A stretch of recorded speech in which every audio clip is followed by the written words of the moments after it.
Yeah.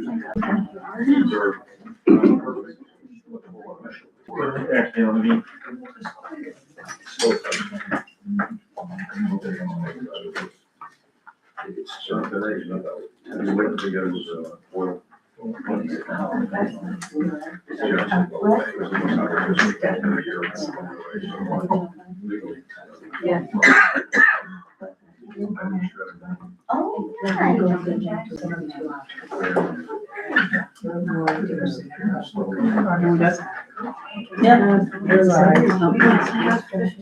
By the time I make it home.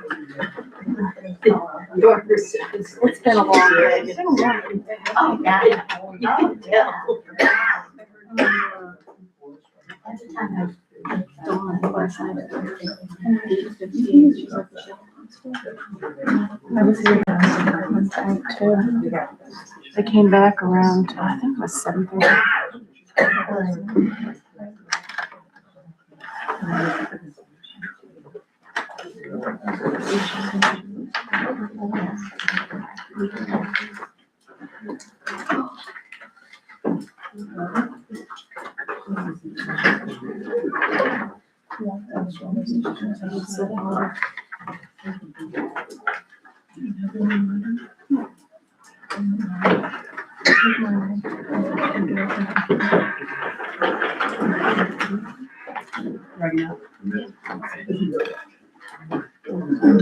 Welcome, everyone. Thank you for coming to the Town of New Baltimore Town Board Work Meeting.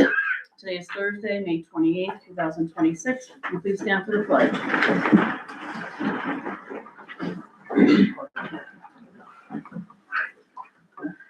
I pledge allegiance to the flag of the United States of America and to the republic for which it stands, one nation, under God, indivisible, with liberty and justice for all.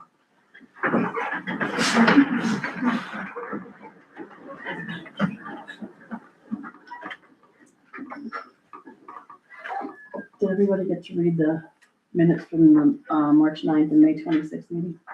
Yes. Yes. Okay. Make a motion, we accept both of them. I'll second. All in favor? Aye. Opposed? So carried. Okay, public comment. Did we have to do an approval of May 26th as well? I did both of them. Oh, you did? I didn't hear them both. Okay. Sorry.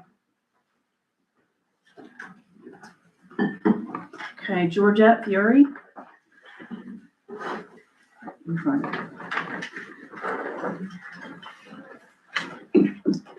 Good evening. I'm Georgette Fury. I live in Baltimore in the Hamlet, and I'm here to inquire and I guess sort of to register a concern. Well, not sort of, to register a concern that one of the homes on Main Street seems to be, it sort of looks like it's a dump.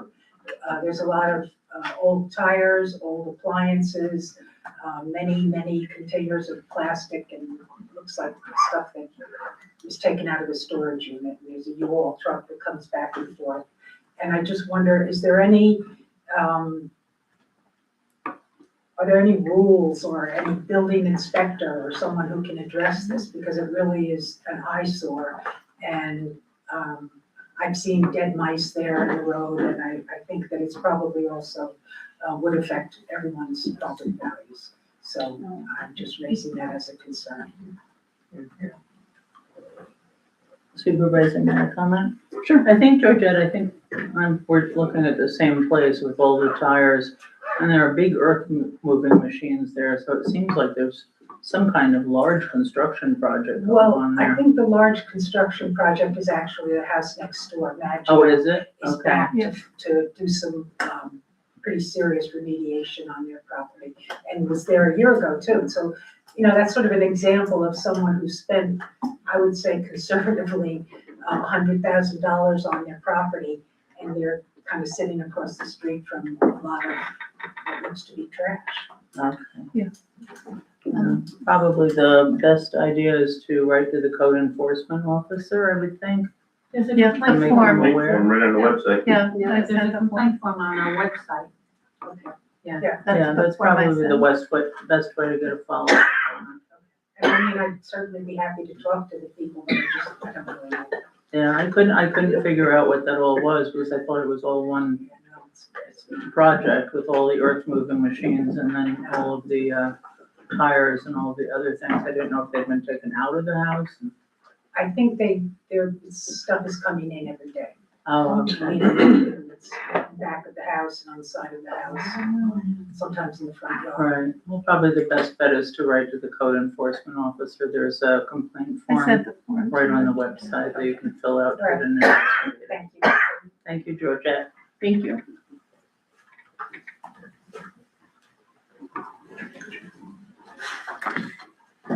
Joy Schoenig. And props.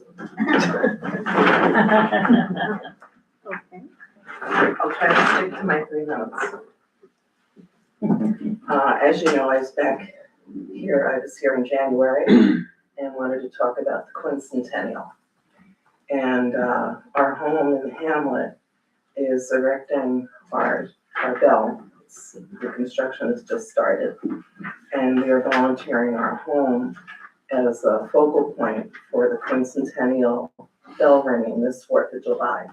It's been going on since the founding of the country.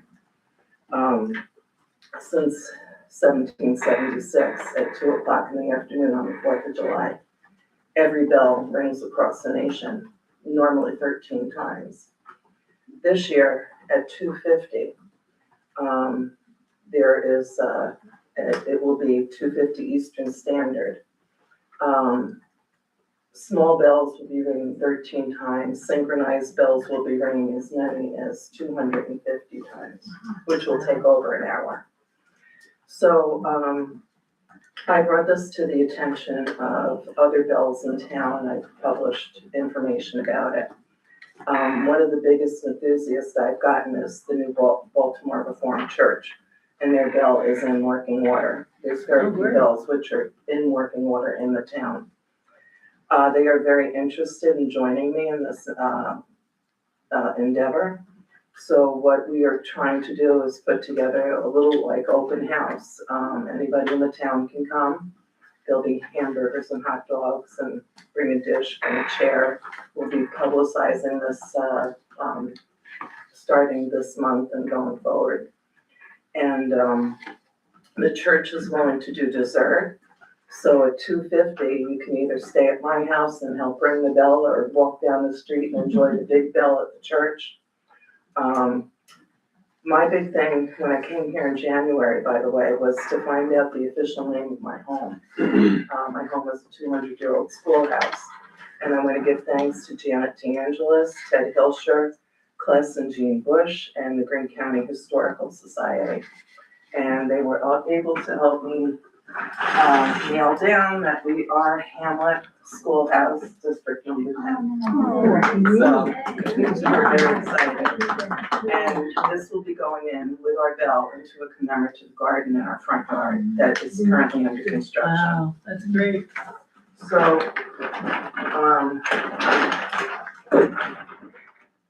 let's see, if I missed anything here. So basically I'm here because I know the county has offered funds for the quincentennial. And I was hoping that the church and myself could have access to some funds, being that we are opening up to anybody who would like to come. And of course, any funds that weren't used would be accounted for. And This is taken informational care of. for the town, so we're gonna allow you to go past the 3 minutes. So that's, pretty much, if you have any questions or. We have a resolution tonight, Joyce, at least for the porta potty, and we're waiting to get response from the town, the county on the funding that will happen. Okay, thank you.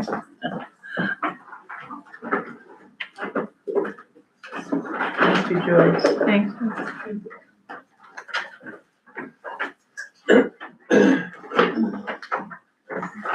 Harold Vadney.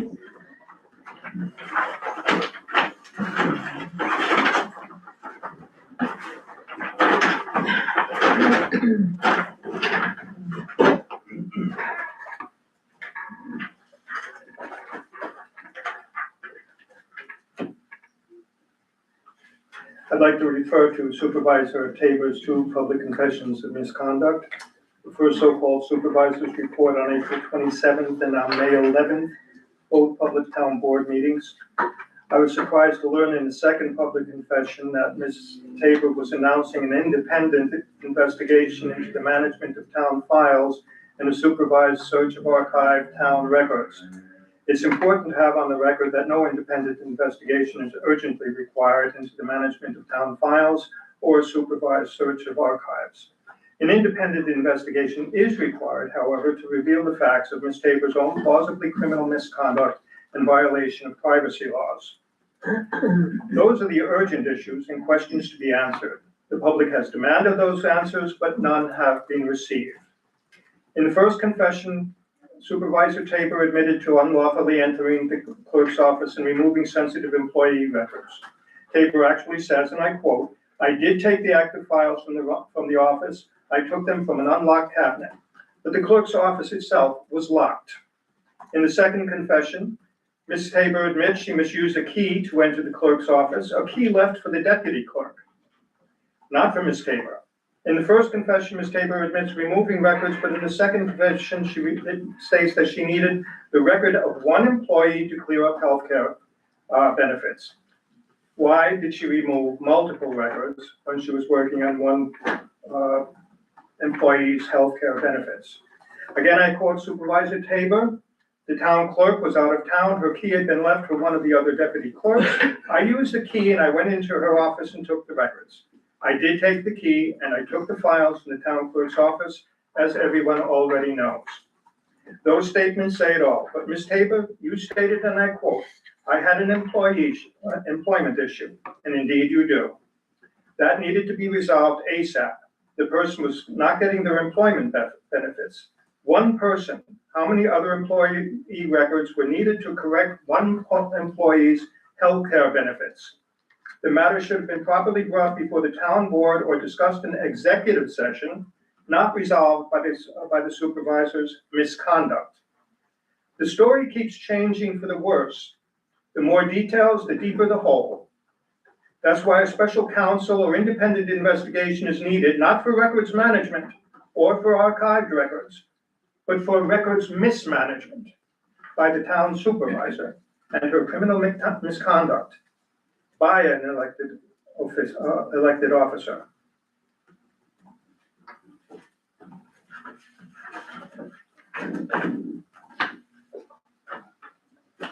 You have a second card for me, so I'll just proceed.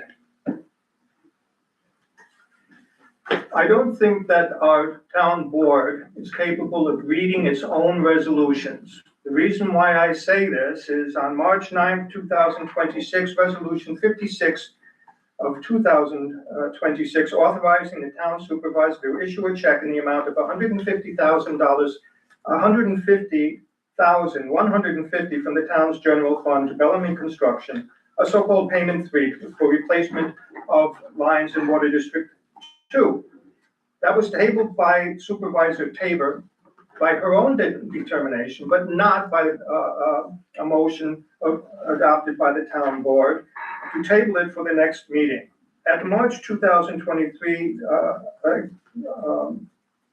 meeting, Resolution 56 was to have been tackled, but it appears that Resolution 55, 2026 was actually amended. The problem is that 56 referred to Bellamy Engineering and the $150,000 interfund transfer and the Water District 2 water line replacement, while 55, 2026 referred to NJ Engineering and the Route 144 traffic study. So which resolution was actually amended by this board on March 23rd? Can't you keep your resolutions straight or even read them? In the first months of the town board's activity, we've seen multiple instances of incompetence and even unlawful criminal conducts. Far more than I have ever seen in this or any other community in more than 15 years of covering the region and local governments. This board is an embarrassment to this town. want to hear more out, we can go to the third card. Or you can let somebody else speak and I'll come back.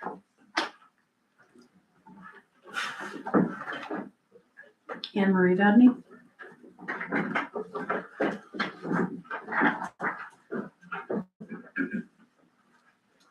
Good evening.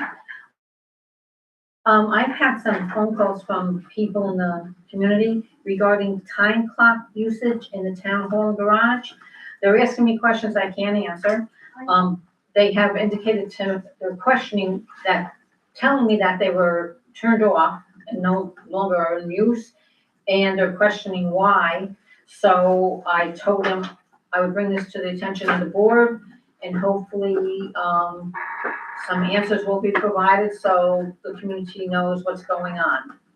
Also, I'm going to ask again, has a process been set up so that, when people come and ask questions, there's a mechanism for a response to them as well as to the individuals watching the town board meetings? Has anything been set up yet? It's beyond the minutes, you mean, or the YouTube? Well, the minutes don't answer people's questions. Okay, we'll use time clocks, for instance. All right, now I'm asking the question, but I'm not the only one that wants to know the answers. So therefore, if you respond to me directly, I will contact the people that have called me. But on the other hand, I'm sure there's people out in the community that should be made aware of any changes in use of time clocks for town paid employees.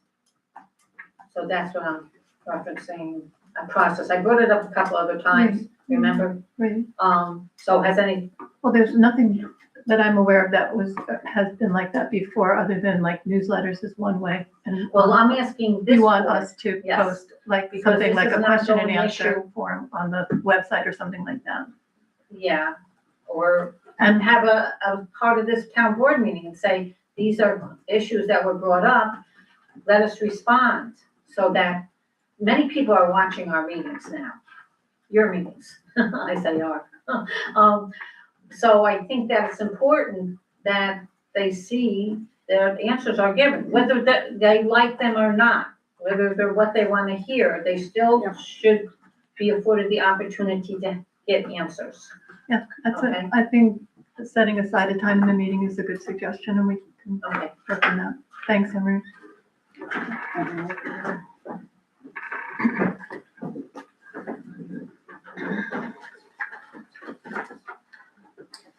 Okay.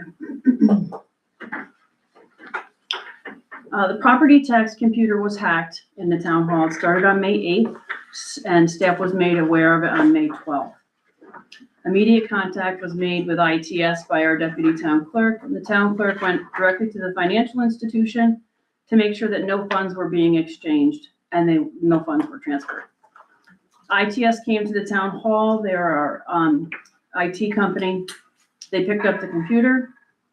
Our deputy supervisor contacted DISHES, which is the Department of Homeland Security and Emergency Services. And I contacted Ray Ward from the Greene County Real Property Tax Service per the advice of Pat Linger. Second, I'd like to congratulate Scott Van Wormer on his 30th year with the Highway Department. Thank you for your time, Scott, and your dedication. I would also like to plan in the future to access the employee files so that we can mention milestone anniversaries for all town employees. Third, I'd like to thank all the residents who filled the orange trash bags, cleaning up some of our roads in the town. I really appreciate it.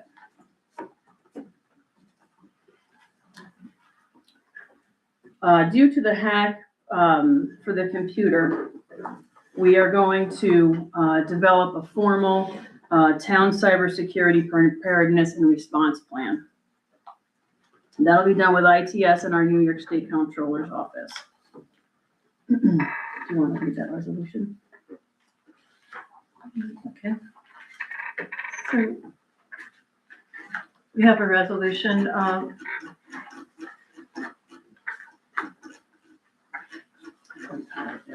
Okay, resolution to implement the Intelligent Technology Solution, Inc. cybersecurity training and testing module that was paid for in the town's 2025 and 2026 contracts with ITS. Whereas the town contracted with ITS in 2025 and 2026 for a cybersecurity module to prevent and respond to cyber attacks of the town's information technology system. Whereas this training and testing program was not implemented in 2025 and is therefore overdue. And whereas the town experienced an attempted breach of a critical town bank account this month of May 2026, and this preparedness and training is absolutely essential to help prevent, or if occurring, to respond correctly to other such attempted breaches. Now therefore be it resolved that the town will schedule the initiation of the training and testing program with ITS as soon as they are available. Any discussion? Yeah, so this is something we've already paid for. Yes. Have we asked ITS why, if this is something we've already paid for, it wasn't already in effect? I think it was the end of last year. It was late, like in November. It was the end of last year, and there was going to be a change in the board. We didn't know if there would be a change of employees, because you don't know at that point. Sure, that's fair. So I think it was decided to just wait until everyone got on board in January, February. It takes a while. We understand that. And then do the training then. Thank you. So I had asked them to implement it. I think I spoke to Joe maybe the first week of April. I would have to look it up. I don't know why it hasn't been launched yet. So maybe the resolution is what's needed. I have no idea. I think it was probably just a phone call, Yeah, I but I don't know. spoke to if him we here need in this to room and he correct still it. didn't. You have it. Yeah. So. Any other discussion? I'll just say that I've personally taken cybersecurity training just last week for the state senate, and it was very valuable, and I think that everyone should, because it gives you an idea of what a hacker looks like, the smallest things to look for, even if it's a comma that's not right, or something is misspelled, or if the hacker seems to know more about your life than they should. It's very valuable to keep those who want to steal personal information and other resources from a town, or even just from you. Actually, it's required for municipalities and healthcare facilities across the state. Yeah. So it's essential. It's not just a good to have, it's essential. And I think we're also Go ahead. mandated to take sexual harassment training, workplace harassment training and others, because we took them last year. I took the one for bloodborne pathogens, not that I would actually need that. That's more for the highway department, We did that. but we last year. did have those, We had that last year. yes.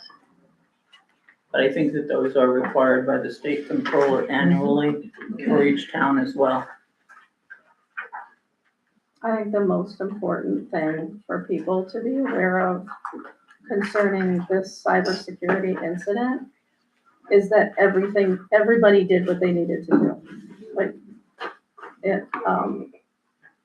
I thought that the response from everyone was, I was in the middle of it, so I can tell you it was very fast paced. yeah, I've got the call on my cell phone from National Bank of Coxsackie, BSBN. It is always. And it started fast and furious, and they checked on their end, we checked on our end. I think I did alert ITS, Marcos. And we did what we had to do back and forth. I ran right up there, I filled out the paperwork, and something that Glenda told me was that day was fraud day. Because that's all we did all day long, was fraud on different people, personal accounts. And, yeah, we don't do online banking anymore, we've canceled that. We don't want any part of it. We've had it for years, and it's worked out well. It tells us when we can write checks, when checks have cleared, what our balances are, especially during property tax time. And I just won't put the town in that type of situation anymore. The plan also will specify exactly who to call when, but also provide backups, because people might not be available or things of that nature. So it's always supposed to be local law enforcement and your IT company, and then directly to the state, to DIShes. And also, the controller's office will get involved as well. So there's very specific things that must be in that plan. And like I said, especially redundancy is really critical. And as Barbara said, it goes fast. It goes extremely fast. It can spread from computer to computer Right. immediately. And usually a lot of the hacks actually call out to their person who created the hack and call in. It literally calls out to its originator, and that originator calls back in with a file that then infiltrates your entire computer. It can exfiltrate data immediately. It's very insidious. Yeah, this So was it's not the kind of thing that online. could go from computer to computer in this case. In this case, no, but just in generally, that's why a cyber plan is so Yeah, but critical. there are options like that, there are. But it was only for, individuals, doing direct computer transactions. It was, Like if you have a checkbook and you wrote checks out, it wouldn't apply to that account necessarily, it was just direct deposit. They had That's accessed, email. they had access, this nefarious group, because it was more than one person, had accessed this computer through a Remote. suspicious link. And they were able to see everything that was on the computer. It was like they were sitting in front of the laptop and could see everything. They could access anything on it, but only that machine. And so they used that machine to, like Barb said, thank goodness we don't do online banking, because once one of these people went through and like opened an online banking account tied to one of the accounts that the town actually has, so it was very real. Yeah, yeah. it was very, very real. In And, time, yeah, in court in time. And if you ever have a computer and you reach out to some, technician to help resolve a problem on your computer, they will send you a link for you to allow them to access the computer. like and if then you've they'll ever take been in control that of the mouse. experience, I know that That's not a what lot of people happened use here. computers, but you see the mouse moving and you're not touching it That's because what- someone else is doing something. Yeah, that's basically what it was. But fortunately, like Barb knew right away, Jess worked also talking we were with both doing ITS on the separate things, phone, but like we it were was doing just. what we had to do. Yeah, it was tackled immediately. As soon as ITS came and took the computer, they called Denise, they called me. And then there were like all these other processes. Like I didn't know we had to call Department of Homeland Security and Emergency Services. But when I found out, I went online and there's a whole form I filled out. They called me back within 12 minutes. Yeah. And went through everything. Yeah, And that they was a law followed that up. was passed in June of last year. Yeah, they Any followed up with a municipalities report have that to I report. think I shared it to everyone. Yeah. They're also they're in a position right now where they can make available to any municipality in the state, endpoint cybersecurity detection. It's through software called CrowdStrike. It's the one that the state of New York uses. And so all we have to do is sign up for it and we can get that now as well. They will also do a forensic dive on your system They to did, try to yeah. hack it, Yeah, and then they Yeah. will Oh, give you a that, report. yeah. They'll give you a report as to where they found weaknesses. They Yeah. did it with us in the county. yeah, controllers will do that, and that's the kind of training you get, because they'll come. They're not gonna teach us to That you do get that. a They're just hack. gonna teach us what to look for. They'll show you where your holes are. Yeah. Yeah, and they'll test your employees, they'll send a phishing scheme or whatever. Yeah. And if you fall for it, you fall for it, and they know. Marcos did say that they just updated the computers recently, and it should have caught it, but it didn't. Yeah. It was something new that they That you didn't did, yeah. anticipate. They change them all the time. Right, yeah. It's bad. Pat, Yeah. you're up. Can we have a vote on that? Oh, I'm sorry.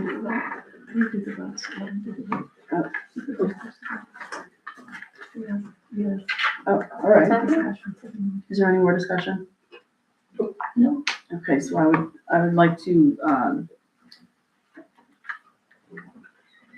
have a vote for the,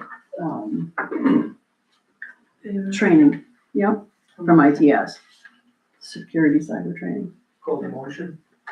We did We did a a motion. motion. You did a motion. Yes. All in favor? I derailed things with discussion. No more discussion, so. All in favor? I Opposed? So carried.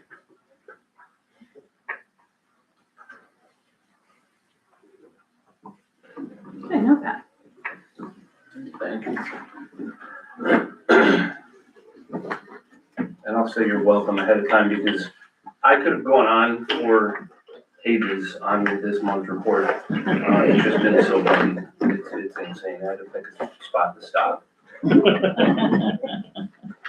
So in April, I attended 8 regular committee meetings, 4 special committee meetings, special legislative meetings 2 and number 3, 2 workshops, and regular legislative meeting number 5. We held a joint meeting with the Columbia Green Community College Board of Directors, Columbia County Board of Supervisors, and the Green County Legislature. We had a very productive conversation discussing the future of the college, programming, budgeting, and the new normals surrounding an average student age of 27 years old. Nice. Realistically, our college has evolved into more certification programs and multi-year students than the historical 2-year associate's degree programs. As sponsors, taxpayers in the 2 counties fund roughly 70% of the total annual budget, about $20 million. State funding has been reduced to 15%, with the remainder funded through tuition and use of fund balance. Following 15 budget extenders and the governor's announcement on May 7th that there was an agreement on the state budget for fiscal year 2027, a budget was actually passed yesterday, nearly 8 weeks late. The impact on local government is yet unknown, but as we're able to digest what the actual language was that made it into the bills, this picture should become a little clearer. And as a taxpayer and a legislator, that concerns me.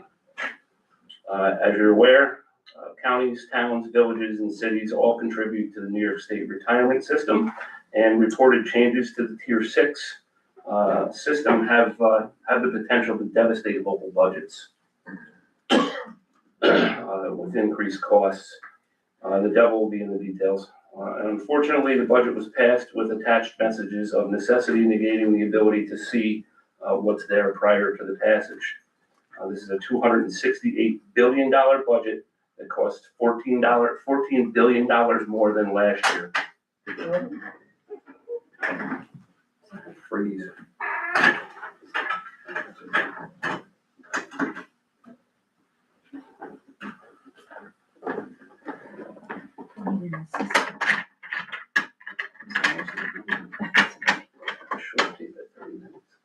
It wasn't for, yeah, no. Where'd April go? So the increase is higher than the rate of inflation. Correct. Yeah, I believe it was 5.2% increase and what was it, 2.8 for inflation. So obviously, You stink. what's my math about that? We'll try. Maybe it's over. Obviously, this process is broken. Anyone who's traveled County Route 61 in the past 2 weeks will see the bridge and roadslide project has commenced. Alternating single-lane traffic is controlled by a light, and that will be in place for the duration of the project. Federal and state funding will cover all but $158,000 of the costs for this project. Our paving quotes were awarded this month. Peckham will handle the mountain towns, while Calaruso will pave the valley towns, including around about 2.1 miles in New Baltimore. We authorized the purchase of 3 new single-axle plow trucks with snow and ice control equipment. This $940,000 purchase will be taken from dedicated fund balance and will replace some of our Oshkosh trucks that are over 40 years old. Alan, I'm sure you've seen them. We also authorized the purchase of a new truck for buildings and grounds and 3 new vans for social services, all covered by dedicated fund balance. We have begun the renovation of our final solid waste facility in Wyndham. Two projects are nearing completion. One is the new maintenance building at the Catskill Transfer Station, and the second is the Justice Center. Following a snafu with the natural gas regulator, we're now doing final testing of those systems now and expect to move in shortly. Coinciding with this move is the renovation of our legislative chambers with new seating, audio, and video improvements. So if you watch our tapes, the audio should get much better. The large desks from the chambers will be repurposed elsewhere. We authorized the purchase of 37 new safety vests for the Sheriff's Department, with 50% of the cost covered by a law enforcement grant. Public Health has added a new Think Differently section to their webpage. The county initially adopted these principles, committing to a more inclusive, accessible, and responsive approach to serving individuals with disabilities and those with mental health challenges in 2018. We're encouraging all planning and zoning boards to take these principles into consideration with any future projects. This will establish a single point of outreach to ensure individuals, families, and caregivers are aware of available programs and resources. We heard from Patty Austin, the Director of Tourism, regarding plans for the Rev 250 events. There are several events taking place all around the county. We'll kick off the official celebration on July 3rd from 5 to 9 p.m. at the courthouse on Main Street in Catskill. Please follow the Great Northern Catskills of Greene County Tourism page to stay up to date. Several of those events have already taken place. We awarded bids for our community services building in Carroll. This investment of approximately $13 million will be paid for from dedicated fund balance. Having put $24 million aside for the Veterans Building, the Community Services Building, and record storage, we have more than enough fund balance to cover these investments without an increase to the tax levy. We authorize the distribution of mortgage tax to municipalities, and this includes $34,757 for New Baltimore. We passed a resolution formally objecting to the Catskill Cove Visitor Use Management Report and urging a revised approach in the town of Hunter. We passed a resolution in support of amending the racing, parimutuel wagering, and breeding law to direct unclaimed winnings and parimutuel tax revenue to participating Capital Region, Capital District off-track betting corporation counties, of which we are one. We awarded bids for washed and screened stone as well as highway building materials. As chairman, I presented a commendation to the family of Sergeant Boyd S. Allen, the 2026 recipient of the Greene County Honor a Deceased Veteran Award. We designated the week of May 17th to the 23rd as Emergency Medical Services Week, and we proclaimed May as Older Americans Month. We presented a commendation in honor of Carol Feaster, the 2026 recipient of the Greene County Senior Citizen of the Year Award, and a commendation in honor of Kathy Callan, the 2026 recipient of the Greene County Outstanding Contribution by the Senior Citizen Award. I also presented commendations to Bill Fink for 70 years of service, and Ken Fink, who's here tonight, for 50 years of service to the Baltimore Fire District Number 1. That was a very proud moment for our family. Two of our 3 girls were able to share, and sisters and families and nieces, nephews. It was quite, our kids know nothing more, Ken, than fire service. And being left at the dinner table and all different things. And we love you for that. Pat, So if you get on the Greene County, the Catskills website, tourism website, you'll see the Rev 250 page, and you can just scroll and it will give you the schedules and details of various events that So are can we get available. our And stuff? I will reach out to Patty, because I don't see your bell ringing. Just yet. No, I don't want ask. all of Greene County. That's a lot of burgers. Pat, can I ask you a few quick questions? Sure. I'm assuming that since the budget was passed last night at midnight, that you guys will get a clearer idea of what actually happened. Yeah, that's the hope. Yeah, I think I'm we'll sure take- New York State Association of Counties will break it all down for you. Yeah, they'll probably go twice. They'll do initial, probably a quick one. Right. Well, by Friday, maybe. Yeah, And then next week it's or 2 weeks. $268 billion. They have to figure out what's in there. Yeah. But so are there it'll be a any couple other weeks. pieces of legislation that you're hoping that they'll be able to pass by June 4th? I You am have hoping some that we out get there? the rest of these EMS bills through. All right. That will help us immensely. Yeah, Not only in Greene County, that is a statewide problem. Yes. It's not a red or a blue problem. That is a statewide Right. issue that everyone is looking for help with. yeah. Is Senator Hinchy sponsoring some of those? Yes, she was, yep. Okay, And Senator May, I believe. Senator May, yeah. What was the other one? There was a third one. I can't Yeah, I recall know off the there's top of a my few head. there, but it's like, now that we're in session after only passing the budget last night. I Yeah, know. so I'm not really It's- sure which ones have made it through. Right. Because I think there was still 7 bills left from last year that did not make Right. it through. So we'll have to see what goes to rules and actually gets voted on. Yeah, one of the big ones Next that we week. looked at was we were hoping to see an exclusion from the tax cap for any increased EMS costs. Right, Because this would allow us a single shot within a given time frame to put an influx of dollars to the EMS system right. without it hurting our budgets. Yeah, I've seen that legislation. So I don't know whether that made it through or not. Yeah, well, we if it- won't know until next Thursday, apparently. If it doesn't and it passed, we can still pass the resolution saying we're gonna breach our tax cap. You know, it doesn't prevent us from doing it, but things like that, I would like to see. It will help Right. everybody, if that comes Okay. off the tax cap. Well, fingers crossed in these last couple of days, it should have been devoted to actual legislation instead of the budget. We'll see what happens. You said it, not me. Hey, I've been there since '83. I was there on August 8th when they passed a budget, so this is just like not so scary to me. Yeah, no, I get it. I've been on a little over 20 years myself, so. Yeah, I know. the I understand, feeling. and I know this will take a little bit, but I do have concerns as to when the state saves money on something, it usually means they've passed the cost on to other local Yes. governments, Right. whether it's the counties or the towns or whoever, so. Yeah. They don't not spend the money, they don't not take away, the mandates, they just push the Unfunded funding off to mandates. somebody else. Yeah. Yeah. Yeah. So. We'll have to have a We'll just have to discussion see. someday about my boss's bill, which was supposed to provide exemptions to 100% disabled veterans, which has been like a mess for the last 2 years. But it's part of the budget, but now it's local option.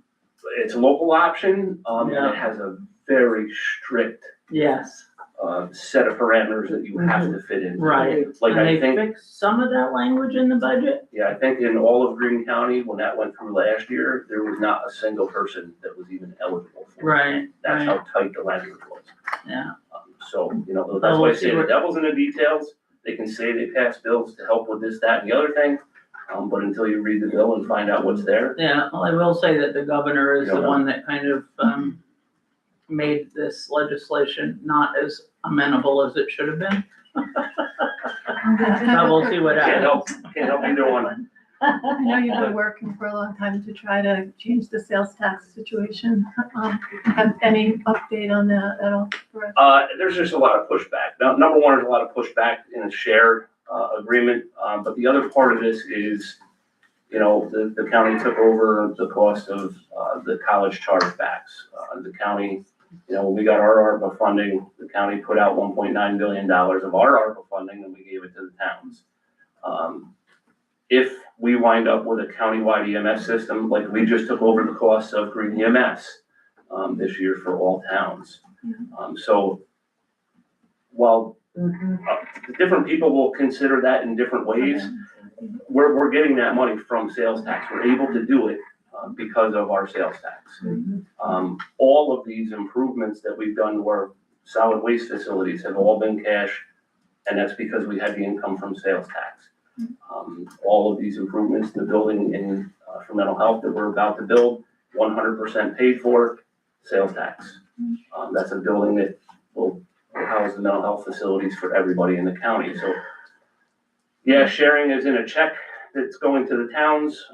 I have not made a whole lot of progress with that, but I have been able to put a lot of sales tax right back into investments in the county.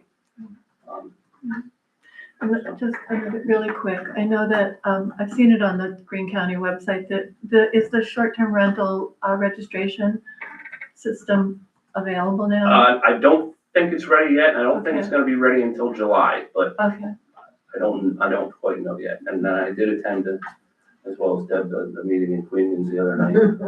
I'll be talking about that. And Mark, yeah, so that was interesting, and, Yeah. Lots of that was interesting. It was interesting twice. And maybe Janet, this number, the state funding for the community college at 15%. Yep. Is that in step with the State University of New York, funding from the state? I don't know. Originally, when the college was first started, that was a 30 split, state, county, and sponsorships. So we used to have, just over 30%, we're about 40% now. We fluctuate a little bit with Columbia and Greene counties, just depending on who has the higher amount of students at the time. But we use a 3-year average to kind of flatten that. What we've seen though is that has gone on the state side, that has gone from 30% when they started down, it's cut in half, it's 15% now. So obviously either the sponsors or tuition is making up the difference. And again, that's another tool that the state uses to put a little more money into something else in the budget. We believe that the Excelsior plan that is paying for the 4-year colleges hurts us. There's a lot of things there that are not helping our community colleges, but they have the standard aid that they've gotten is what they're still getting. So I guess we're thankful for that. thanks, Pat. Thank you. Thank you. Thanks, sir. Thank you. Ellen?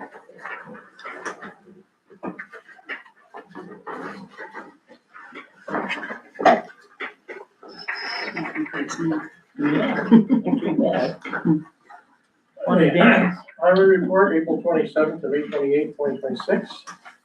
Picked up brush and ditches in the hamlet, cleaned ditches on Mirror Lake Road. Picked up 60 to 70 tires dumped on various roads throughout the town. Replaced Stone Reservoir Road sign, repaired knockdown speed limit sign on Medway Hilton Road. Spread item 4 stone on the upper portion of School Hill Road, York raked and rolled. Spread item 4 stone on Mirror Lake Road. Removed beaver dams from a culvert pipe on West Deans Mill Road. That's something we have to do like every other day. 'Cause We're busy as beavers. Yeah. Busy beavers, yes, there you go. Picked up and placed 20 yards of mulch at the District 1 and District 2 parks. Road parks and cemeteries as needed. Road town hall is needed. Wash trucks and clean the insides. Clean ditches on Alcove Road. On 5-2, I attended the Corner Hook and Ladder Community Day. Installed a new sign in District 1 park. Cleaned up and removed all leftover materials from the ramp project at Town Hall. Mowed grass along roads. Took photos of road damage caused by the construction company working for CHPD. Myself, our deputy, and Dan Ferry met with representatives from Kiewit Construction, and we actually walked the 3 roads that they had been using, assessed the damage, and we're gonna be working with them. And also with Kyle Conrad from County Highway, he's gonna come up and meet with us, and we're gonna take a look at Craigmire Road and get his thoughts on what we should do there, because it's destroyed. So it's gonna be a total start over. Oh, boy. So, and once we get that information, we're gonna put together, some specs, work specs, and hopefully get it out to some contractors, and see if we can't get that taken care of sooner rather than later. Because people are calling now and the road is so bad when they back out of the driveways, their car hits. So it's That's what something I that was we have to gonna try ask to about address the sooner rather safety. than later. Yeah, okay. But we're also not gonna do anything until they're completely done here. I mean, as far as I'm concerned, they tried to pull a fast one on us on Craigmire and pass a little bit of money and get out of here, but they did so much more damage that it's insane what the damage they did there. So we all decided that until they're completely done and out of here, which they should be within a week or so, we're not gonna even think about making any grants. Removed the large boulders from the lawn at Town Hall. Picked up boxes of items at the old schoolhouse in 144 and brought to Town Hall. Alan and Scott went to the town of Salem and looked at a used asphalt hot box being offered to us for sale. Looked at a property on Old State Road where a new driveway may be installed. Trim trees on Baltimore Road, Aquatuck Road, Deans Mill Road prior to chip sealing, which will take place in July. Tuesday and Wednesday this week, Wednesday and Thursday this week, we sent 2 trucks to the town of Coxsackie to help with cold mix paving, and they will return the favor in July when they come up and help us chip seal. Just pretty much a rundown on the road damage, I already did that. Birchwood Lane wasn't horrible. Hopefully if they don't do too much more damage to it, while they're finishing up, we'll be able to just mill out the bad spots, fill them, and then hit it with a coated chip seal to bind it all together. And West Holly Lane right now, if it stays the way it is, just a 2.5 inch overlay over top of that road will be fine. And then Creighton Road, like I said, it's pretty much destroyed. I'd like to thank Scott Van Wormer, our foreman and deputy highway superintendent, for a great job he did keeping me moving forward while I was out with my second knee surgery, number 1. And number 2, he also donated 2 push mowers to the town to be used for mowing cemeteries. Thank you. Hey, that's great.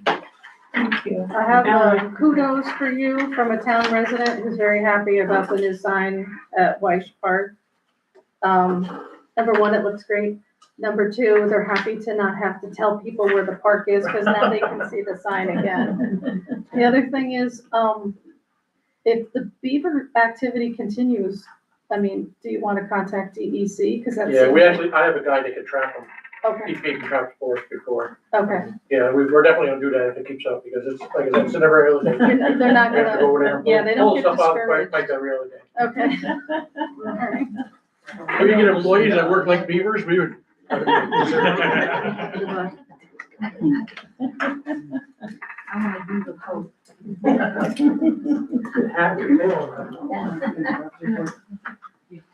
Park.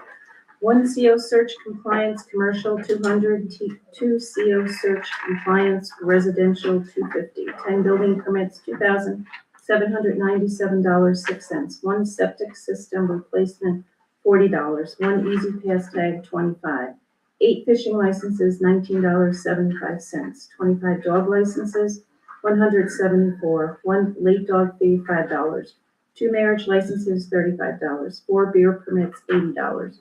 1 park rental, $25, 4 certified copies, $140, 21 photocopies, $5.25, recycle fees, $4.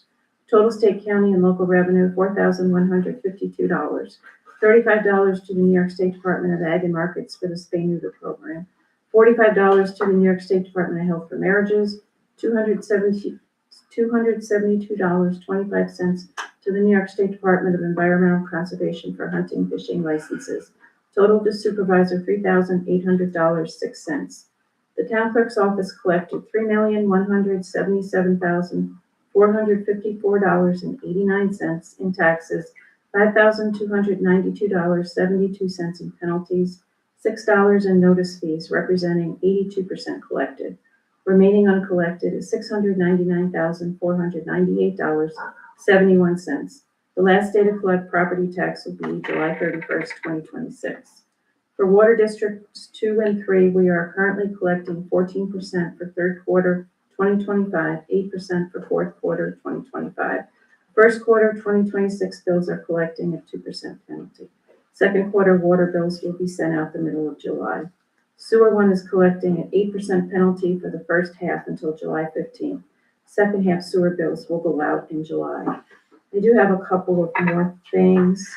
When I went to the town clerk conference, and I didn't have time to really talk about it, but I went up to the archives booth and spoke to them, Michael Martin, for quite a long time. And we are about 95% finished with the records project downstairs. I did get a $74,000 grant. And the vendor that we had, I had called her, we had scheduled a day for her to come in, I don't know if it was January, I think it was February. And that was when Jess had an issue and was out for a few days. And so we rescheduled to later on in the year. And she didn't show up, she wasn't answering the phone. So when I talked to Michael, I told him the story, and he told me she very unexpectedly passed away in April. Oh dear. This is the vendor I've been working with for probably that's 2 horrible. years. So it was heartbroken because her Oh, services were you over, see? and you just never know. So Jess and I went through, so anyway, the archives are gonna come in and finish the project and do everything they need to do. They're like, we have all of our contracts for this year. They have to find another vendor to pick up everything. I know a friend of mine used her because we had such a great experience, and she said the same thing to me at conferences. She didn't show up. I called her. So they're working through that, and they asked if I would call back in June or July, and we would schedule what needed to be done. So one of the things two of the things that Alicia did was, I have a listing of the town clerk records that are in the vault. We will have to amend it to add what we need to add to that. I also have town clerk files to be shredded. So every box down there is accounted for. And we will be adopting a resolution later on in the year, because there's more to come of what can be shredded. So everyone is aware of what's there, and everyone is aware of what can be shredded. So it was a very difficult few weeks. I'm sorry, Barb. Is there any support that you need for that or that you're just call the archives and they're gonna determine? Right. Okay. Right. All right. Did you say you were 95% finished? I believe so, 90 to 95% finished. This feels like the rug was pulled out from under me. I'm sure. It's been a 2-year project. You worked for that rent for so long as well. I did. And Jess did, and Yeah. Sandy did, and everyone did. It was a I'm joint effort. so sorry. Historian.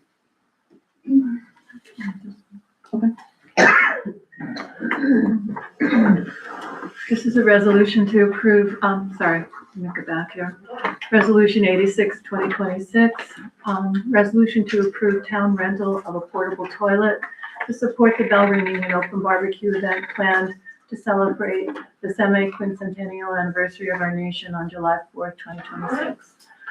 Whereas the town board has already approved by resolution 49, 2026, that the town of New Baltimore shall support activities to commemorate our town history in the semi-quincentennial 250th anniversary year of our nation. Whereas the town residents will be conducting a bell ringing and open barbecue event on July 4th, 2026 to celebrate the semi-quincentennial, read that too many times, anniversary of our nation. And whereas the town has applied for and will receive a sum of up to $2,500 from Greene County Administrator Sean Groden's office to support events held by Greene County towns to celebrate the aforementioned anniversary. Now therefore be it resolved that the town board approves the rental by the town of a porta potty for this event. How much is a porta potty? About 150, 180, sometimes, depends on where you get it. Did you already order it? Not yet. We have a contract for the parks. Yeah. Be Yeah, able to be yeah. included Could in use that. the same one. Any discussion? I'm just curious, town has applied for and will receive, we know that for a fact? Yeah. Yeah, if you put the application in and you have something that fits the parameters, you will receive. Okay. And Sean will not write the check. Yeah, they sent us a They'll list come from to legislature. fill out the information. So if the church wanted to help us, how would you apply for the funding? So we'd come from the same sum of funding. We just need to put out on they sent us a spreadsheet. They sent us a spreadsheet that we Write have out to fill what the in. costs are. Yeah. And then we send it to them. It's Then we'll look you through it. pretty, yeah. But are you asking how the church needs the money from the town? Yeah, they're participating, like Right. they wanna You're do a talking bake about sale. your spreadsheet, but how would What do you, I don't understand the church. The New Baltimore Church has a bell, Right, I got that, and they want to participate in the bell ringing. right. So they were gonna put out desserts, but I told them I'd see if we could That's a maybe cost of get you. them the money to make them so that they could give them away. Is there a form that the church can fill out Right. requesting the money from the town? Or a That's process just the for cost of them the to event get part of that $2,500? that we're supporting. It would have to be specified in the It will be budget. specified, but I think that they don't need to fill out a form. I think it's. They should fill out a form. Did we have that in there? Let me see that. What if you have 14 other people that No, want? yeah, you're right. Yeah. We have to itemize it, everything that we're going to cover out of the $2,500. Yeah, so that's why, Yeah, it's on my list of things to do. okay. I literally have a reminder that comes up on my phone every day, and one of the reminders is public events application form for the semi-quincentennial. It's still there. Is that the answer? Thank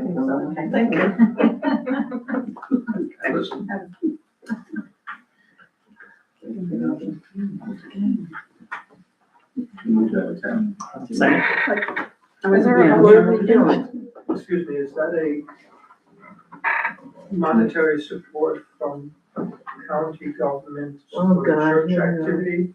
No, it's not. No, No, So- No, it's not. the church It's a town it's a town Rev 250. activity. It's for Rev 250, which is the nationwide name for the events around. What will the church be doing for all this money? Giving away desserts for people who wanna come listen to the bells being rung. yeah. So it's just to cover the raw cost of the desserts that they're gonna give away, so that they don't have to put it out of their pocket. Second. All in favor? Aye. Opposed? Who made the motion? Yeah, who made the motion? I made the motion. I didn't even know what you were motioning on. Are you closing the meeting? No. Thank you. Get it all over the place. Resolution 87, 2026, resolution to approve the purchase of display racks and hooks for the New Baltimore Union Free School exhibit to be displayed at the Town Hall courtroom on June 6, 2026, and to host presentation exhibit about the schoolhouse at the Town Hall exhibit on Sunday, June 14.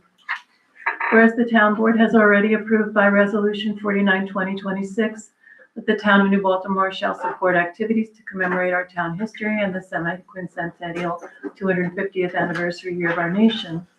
And whereas the town board is also approved by Resolution 82, 2026, to host an exhibit of the historic New Baltimore Union Free School that includes posting school photographs and memorabilia.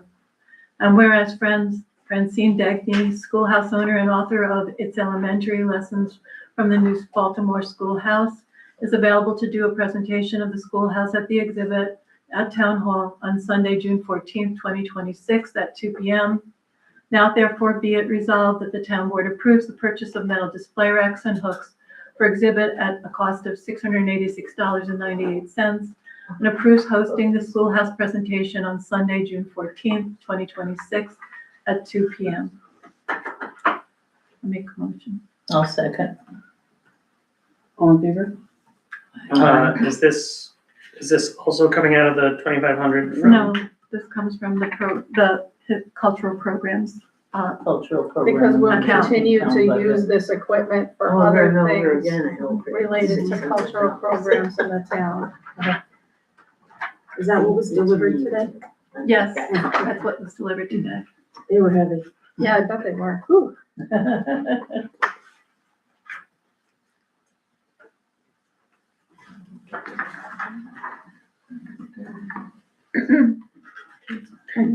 Animal control. A vote? Oh, it's a vote. I thought we just did.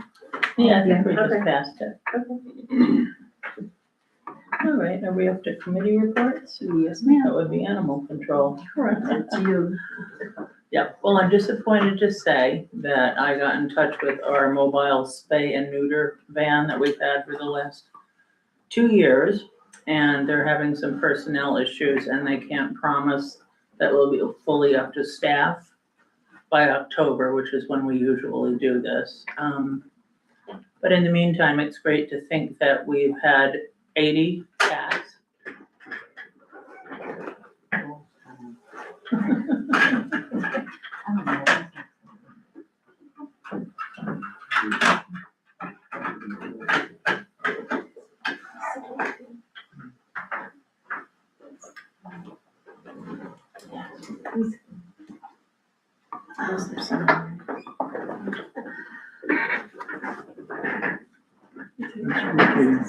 There's more on there. Yeah, there's a lot on there. Yeah. Someone that's possessed tonight. We good to go? Yeah. Yeah, well, over the last 2 years, I'm happy to say that we've had at least 80 cats. Oh, you gotta be kidding. That's the magic word, cat, see? I'm not gonna say how much that sounds like what happened to them. This is the end of it. Yeah, we'll just do that. I think she flipped it already, right? Yeah. Oh, goodness. Good thing I brought 3 out.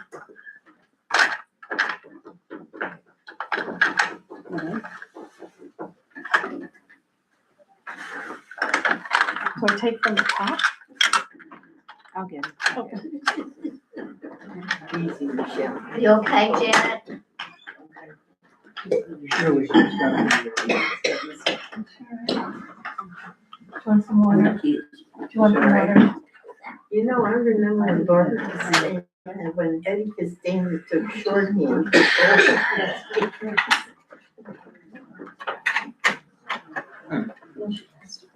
I know it.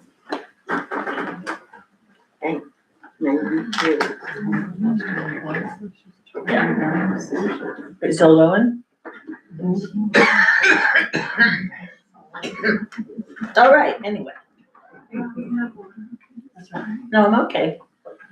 But I'm happy to say that over the last 2 years, we've been able to spay and neuter and vaccinate at least 80 cats here in our community. And I know that it was a very popular event because I'm still getting calls all the time about it. I'm hoping that we'll be able to do it next year when the spay and neuter mobile van is up to speed again. But in the meantime, anybody can call me or text me or email me at town hall and I can let you know about other low-cost spay and neuter opportunities.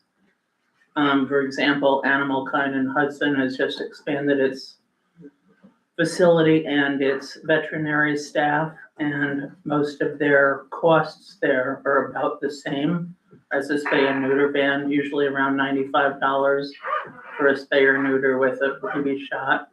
But they also offer big discounts for veterans and seniors on public assistance. So you can check them out until we can get the spay and neuter van to come back.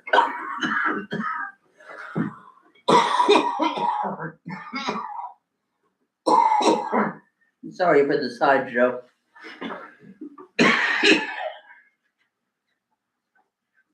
Assessment?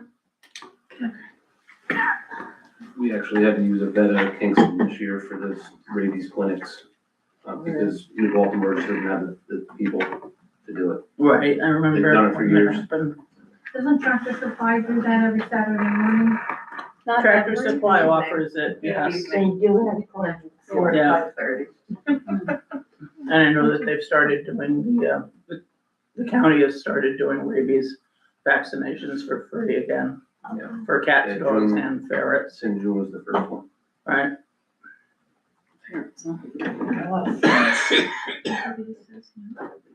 Okay, yeah, I know ferrets.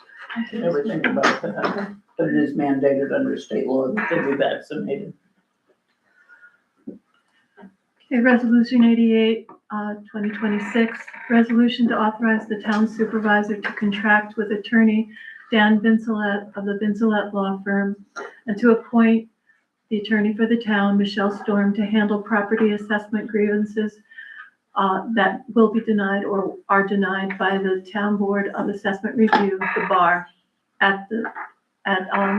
which would occur at the New Baltimore, May 27, 2026 grievance day hearing. Whereas 4 residential property assessment grievances were submitted to the town assessor by Aventine, a property tax grievance company that solicits property owners to assist them in grieving the assessed values of their property that is determined by the town. Whereas 2 property assessment grievances were submitted to the town assessor by commercial entities. Whereas the Town Board of Assessment Review, the BAR, has reviewed these grievance petitions at the May 27th Town Grievance Day hearing last night. Whereas the BAR has chosen to deny the 4 residential grievance petitions submitted by Aventine, and where the BAR is still deliberating on the 2 grievances submitted by the commercial entities and has requested of those entities by certified mail additional information that is required to be received by June 11th, 2026. Now therefore be it resolved that the town supervisor is authorized to contract with attorney Dan Vincelette, an expert in this field, to represent the town for a fee of $250 an hour for any proceedings following denial of the residential petition submitted by Aventine, and to appoint attorney for the town, Michelle Storm, to represent the town on any proceedings following any subsequent denial of any commercial property petitions. Make a motion. A second. Question, how many lawyers are you naming to do this one particular? I thought I heard you appoint 3 different lawyers.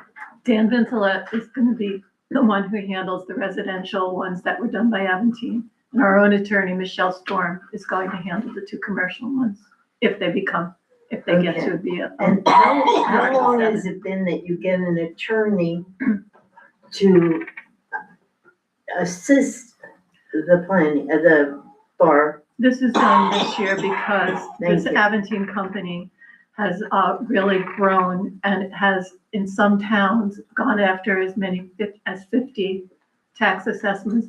They are also expanding to other places. This is Mr. Aventine, Yeah. Mr. Vincelette is extremely experienced in handling them, which has actually. Are these people notified or made aware of the fact that if they're not satisfied with the decision of the bar, they can appeal to the Absolutely. county? They can do SCAR, they can do, yeah. Right, rather than hiring lawyers. No, they're not hiring the lawyers. No, you are, we Yeah. are. But see, the reason that we're hiring them is because this gentleman has so much knowledge in this field that it actually, it kind of discourages these types of grievances. The reason being is that the people who go for these don't understand the fact that the assessment is not built on the real property, what would be called, the property value that the state would put. Instead, there's we have the equalization rate, which lowers our assessment. Our equalization rate is down to 38%.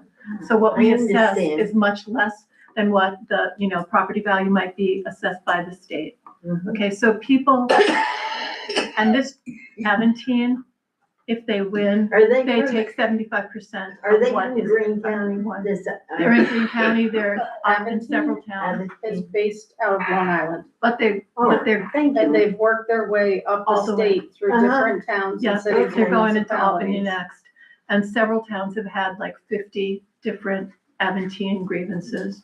So it's a problem and I'm going to say it kind of takes advantage personally. That's my personal of the people that contract with this person because they make 75% of what is Yes, that. I knew there was a catch to this thing. So that's why Dan Vincelette is being hired for this particular set of, And where is he? and it's grown from us And last where year. is it was Dan two. from, Green County? He's, I'm not really sure where his, Okay, firm not is. local, okay. Latham, New York. Thank you. The basic business model for Aventine is that they strong arm small towns. Oh, I that have a lot of understand what they resources. do. Yeah. This is not something new, but it was very local, laid back when they had this in prior years, let's say. Yeah, so it's grown each year and more of a concern. I just have a question. I've done my own tax appeals and gone to the Supreme Court. So Yeah, Thank you. I'm I'm curious as to how many people in our town are grieving their taxes to the next level, and what can our town committee, or group of, reviewers do to help alleviate that so it doesn't go to the next level? Well, I mean, that's most the people bar, that- that's the decision of the bar. You know, they hear what I all of the. understand Oh, we know that. Yes, I understand that, but you know, these are people that live in our town, okay? So, I mean, I've been to many appeal boards appealing tax increases. Maybe there's not a yes, no answer there, is what I'm saying, so that all of this could be eliminated. Right. I mean, the Southside organization's the only one that's gonna benefit. Right, The people aren't, and the town isn't, because we're Right. paying a lawyer too. well, So yeah. that's my question. And yes, they did, they did not make a final decision, at least on the two commercial properties yesterday. They're requesting more information. And I think, I believe that they would do the same for, if there was a grievance that they were not certain of, then they Would they call the address, people? they would, well, the people come into the grievance. Yes, I know, meeting. but, I'm trying to make our town a little different and more, you know. I understand, You know what I I'm understand. Yeah. So if there's any mechanism or informal way we can maybe sit down with our residents, I mean, how many are there? Well- You know, take the time to explain so they understand better, and maybe we understand, who's ever on the Yeah. committee understands better, Yeah. so that all this Well, doesn't have to With happen. respect to Aventine. That's a great idea, actually, because that's just public education, right? Right, Like yeah. telling And people, with, well, you don't have to hire these people that are actually they just want to take your money. right. You know? Oh, yeah, This is and something I you get can all actually those- do yourself. we actually did write a letter about that, you know, explaining how, you know, the equalization rate is really what you're being charged, not the, you know, the high property value. And, also had that on, I believe, on the website, but, this is certainly something that we can do more of, you know, as you're saying, Anne Marie, and Yeah, have, before talk to the the- assessor. the- Because that's what we were trying to avoid. We didn't want them to get taken advantage by this company, you know. But we're not preventing it, is what my Right. point is, you know, Yeah. because this is a small town. Right. If someone has a real Right. issue with their taxes, I mean, it's very, I would think it's very easy to determine, with the comparables and the Well, utilization They rate, have you know. also, it's also publicized that the assessor is open to come in and That's, have them come in that's the and thing speak I to think you her. have to. And that's what, you know, so that is put out there. It's been on the website for a couple of months now, but if you're, as you're suggesting, we could do more to publicize that. Mhm. Because that's what the assessor was even saying with Aventine, even last year. Tell them to come and talk to me. Right. Because I can save them all of that issue, Thank you know? Boy, Well, I'm more And I know concerned other about people, our even this people in our round, town. have gone in and spoken to the assessor and didn't have to do, you know, the grievance. Mhm. So, yeah, no, I understand what you're saying. I I think mean, it's a good idea. it's local, you know, I mean, we're not as big as Queens. So, Right, I mean, how many people are there that are grieving and who are not happy with the results? yeah, I would Yeah. expect it to be only a handful. yeah. Well, actually, I spoke to the assessor today and she wants to put up a whole separate page on the website to give, you know, to, That might you know, be make it helpful. her Yeah. information clear. And then that's a place where we can put a lot of that kind of information. I would even think that a little session, That's what Yeah, it I could was be a gonna session. say, because yeah, and the what, we've newsletter. been in this The exact newsletter. room and heard people say, I don't really use the internet that much, so Right. the people that are Yeah. getting taken by this situation might not be the ones that are gonna see it on the Yes. website, yeah. Yeah, yeah, and that's multiple means of communication that we have to do. No, thank you, Emery, that's a good idea. I'll talk to you, Cecily. Did we vote? We have to, I'm at the, all in favor? Aye. Aye. Opposed? So carried.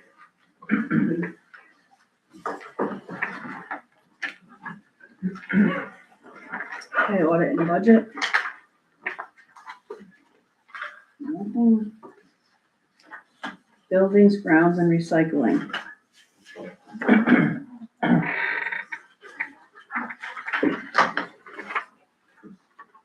right, so this is from, the recycling center. The monthly report for May from dates, 4/29/26 to 5/28/26. One tire at $4 for a total of $4. Yeah, 70. A lot. I know, right? 60-gallon bags of plastic, 11 bundles of magazines and phone books, 3 bags and bundles of newspaper, 42 boxes and bundles of cardboard, 42 for a total of $4.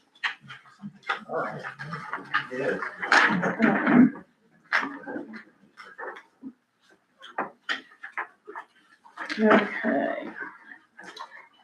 Summarization of code enforcement officer activity for May of 2026 is as follows. Building inspections, 35. Total new building permit applications received, 5. Total building permits issued, 3. Demo permits issued, 2. Certificates of compliance issued, 8. Certificate of occupancy search requests, 5. Building permit renewals sent, 5. Building permit renewals received, 3. Complaint forms received, 1. Complaint site visits, 2. Open permits is now 181. Building department fees for April 24th, 2026 through May 26th, 26, $2,468.80. Total fees for year to date, $16,100.73. Submitted Allen and Vince. Cemetery report? What is this one? Okay, I have a short cemetery report.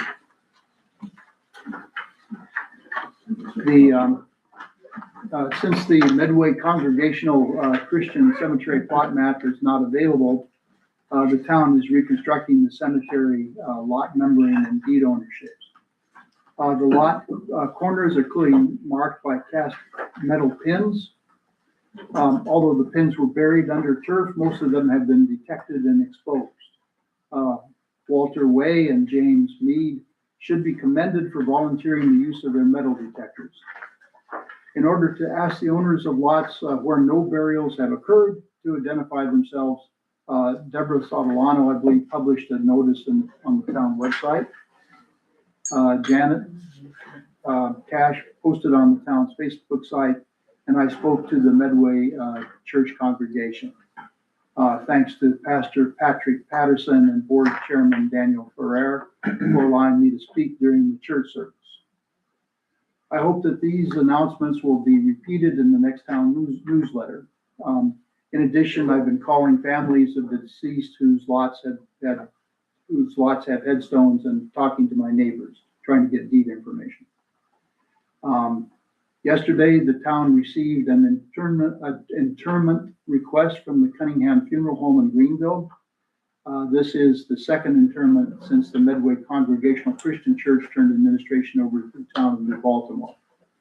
While the bereaved family did not have a deed to the lot is clearly marked and with corner pins and headstones, so I don't see any impediments to the sexton and town proceeding with collecting fees and arranging for the grave to be dug. Town Resolution 126-2025 lists the interment fees, and Town Resolution 130-2025 states the sexton's compensation. Thank you. Thank you. Dave, will you send me a copy of that so I can? Of course. Thank you. Communications. I just got one question on so is the town reconstructing the map? I am. Yeah, So we're the gonna, town's gonna take the liability for plots and deeds? It's a good question. Well, so the Yeah. town should think about that and hire a third party to create that map for you, because it's gonna open legal issues down the road.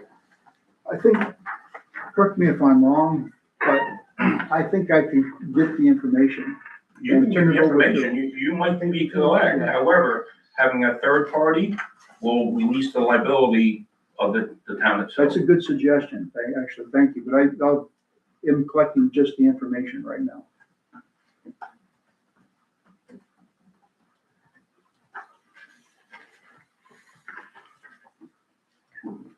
Good idea, Ken.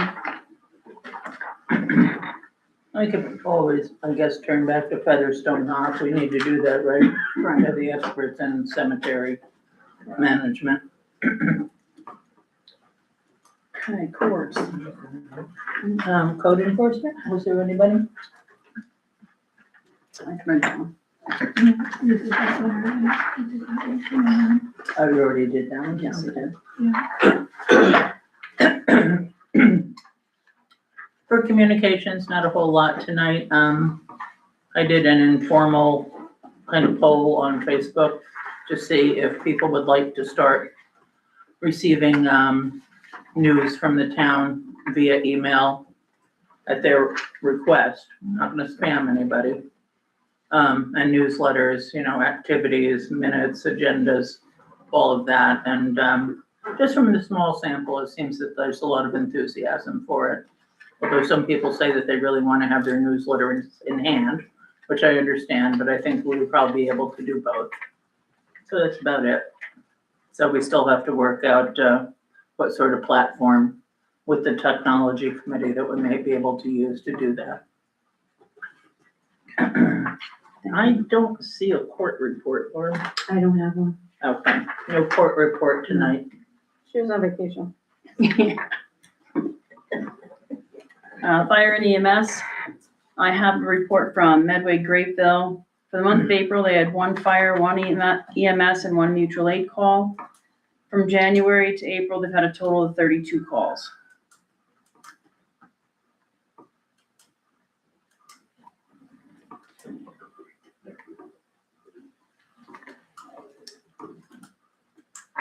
Grants, promotions, and economic development. Nothing tonight. Highway. Yeah, just to echo a lot of what Alan said, we've been, we walked roads with Hewitt and some of our partners. I have no reason to believe we have a contract signed by the previous board in 2023 outlining their responsibilities. They are legally required to return our roads to the condition they were in before they began construction. We seem to have a good relationship. They seem to want to make things work. Kreitmeyer Road, it seems like they were really using it while the spring was thawing out. Road was destroyed. While we have a good relationship right now, we are nowhere close to waiving our legal options, which is not to say I'm intending to sue. Just we're going to see what happens, and we're going to assume they make it right. And until they do, we'll take things one step at a time. On to resolutions for tonight. We have a couple things that we are piggybacking on some Green County initiatives. So can I introduce Resolution 89, 2026? Resolution to authorize the highway superintendent to purchase materials and supplies by Green County Resolution 181-26. Whereas the Green County Highway and Solid Waste Superintendent advertised for bids in the Albany Times-Union and the Mountain Eagle for various materials and supplies to be used in the maintenance, construction, and reconstruction of county roads and bridges under the jurisdiction of the County Highway Superintendent for 1 year. Now therefore be it resolved, the New Baltimore Town Board hereby authorizes the Town Highway Superintendent to purchase materials and supplies at the contract price offered by Green County Resolution 181-26 for 1 year, from May 22nd, 2026 to May 21st, 2027. Any discussion? You'll make a motion? I make a motion. I'll second. Any discussion? All in favor? Dan, I had just a question. So I'm presuming that this is all a cost savings. Yeah, it's a county program. Yeah, okay, Basically joint buy-in. okay, great. Is there a set amount that's typically spent? Range? It's for materials we'd be buying anyway. Like showing and stuff like All that. attached to it. Yeah, there's, We yeah, I buy it can, at the same price the county can buy it. yeah, if you'd like more supporting documentation, there is plenty. I just was wondering, like, what were we buying? Yeah, we can share that. There's just a lot of supporting documentation, so I don't want to be here till midnight. There's a lot of material in that one. Hey! Are you saying that And you we've don't done wanna it for know about years. aluminized helicali corrugated pipe right now?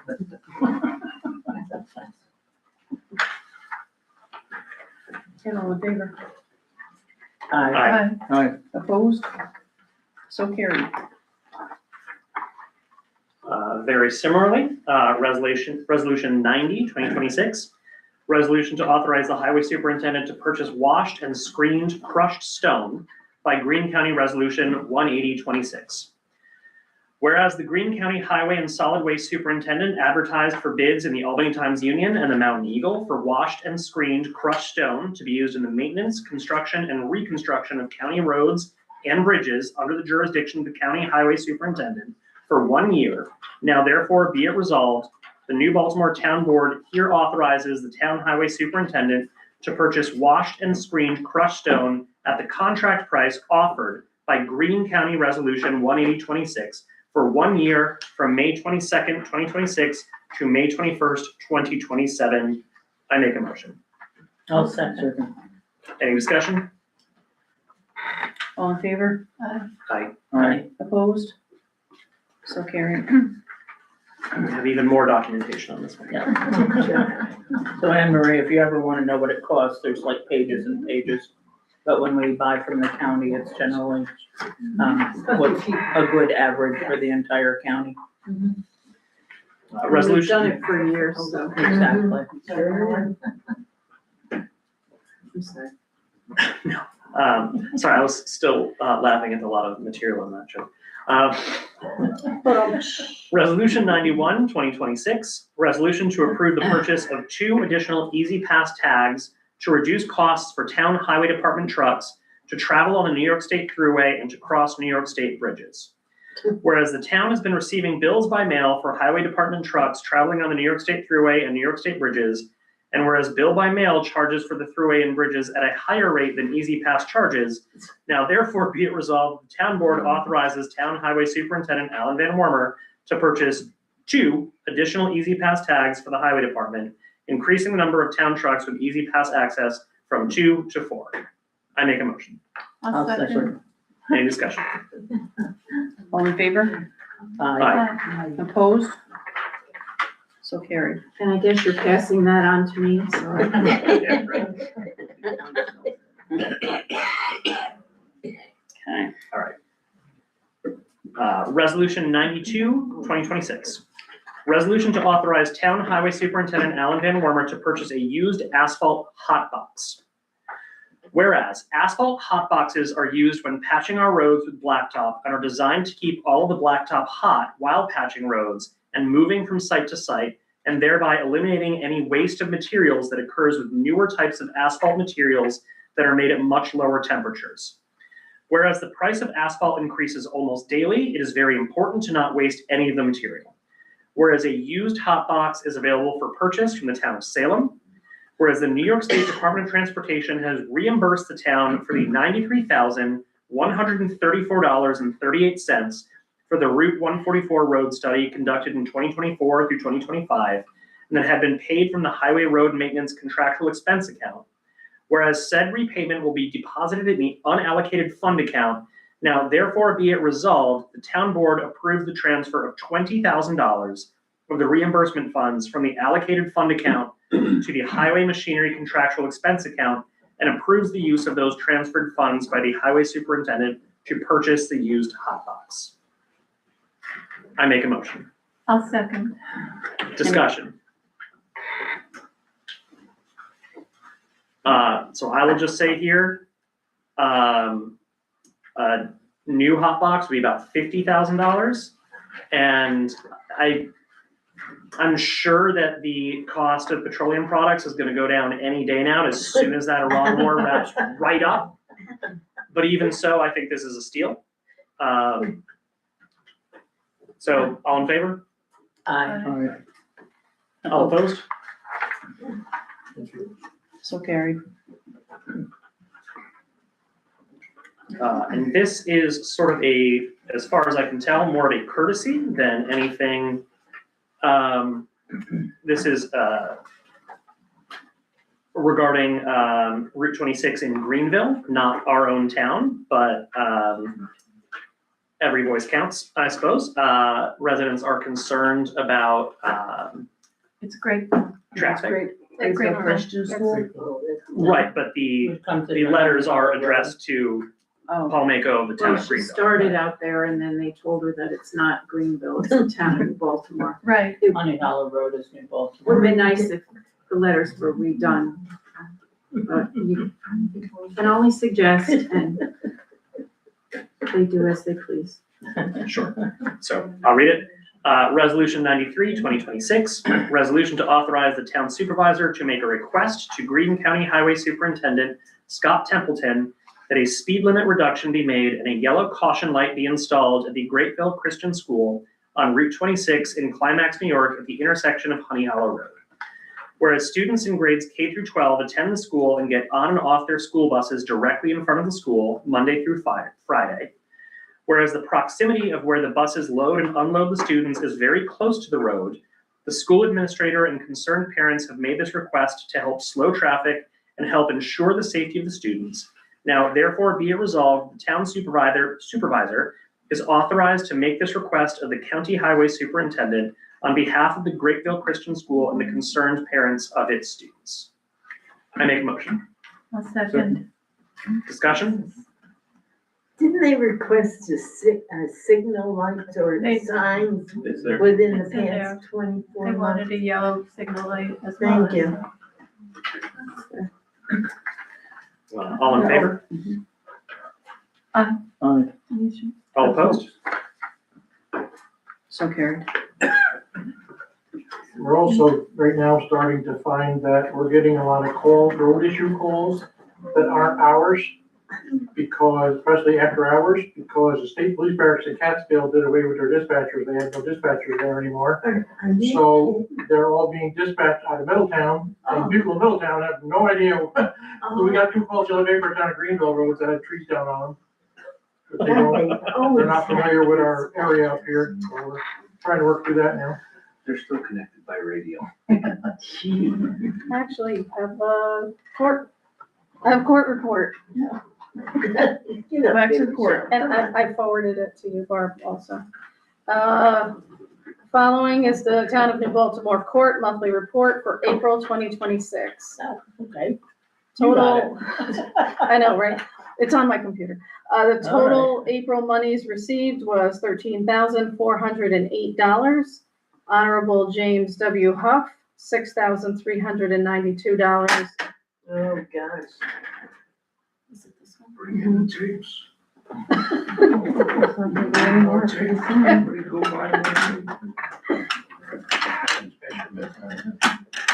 You telling me that? Yeah. I think I know Yes, it. You see me doing stretches? I'm being a stand-up after this.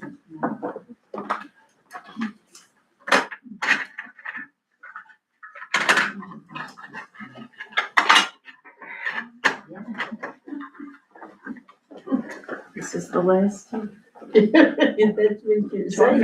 Talk fast. Is the meeting over when you run out of tape? Yes, I'm hungry.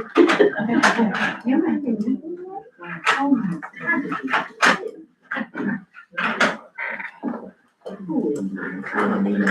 Honorable Anthony C. Consul, $6,476. Total 2026 monies received January through April, $73,337. Total new cases received in the month of April, 132. Okay, what's next? I'm gonna just give a report on the traffic. Sure. Okay, so, as, Pat already mentioned, there was a meeting in Queens about the truck traffic, study that they're going to be doing. And this is the, really something that, we've been fighting for. We've been working together as multiple towns, the Village of Ravenna, and, really pushing hard. We've had multiple meetings with DEC and DOT. And, first thing of all, I want to say a lot of gratitude to the town of New Baltimore residents. A lot of residents came, and it was great. And a lot of them, they were speaking to the people who were, the two different firms, Creighton Manning and, Ford, I never remember this name, another, a different firm that's working on this traffic study. And they are, we told them a lot of things, but there were two really big things that were a little bit disappointing. When the study was first announced by the Advance Albany Alliance, and also through Dan McCoy's office, it was stated that it was for the town of Queens and for the Village of Ravenna. And we had been working multiple towns together to say, no, this is a comprehensive problem. And I spoke to Senator Hinchy's office has been excellent in helping out. And she went to Dan McCoy and got the town of New Baltimore added to the traffic study. It was a little disappointing yesterday because the signage and the language on their posters did not really emphasize New Baltimore being a part of it as much as it would have been good to have.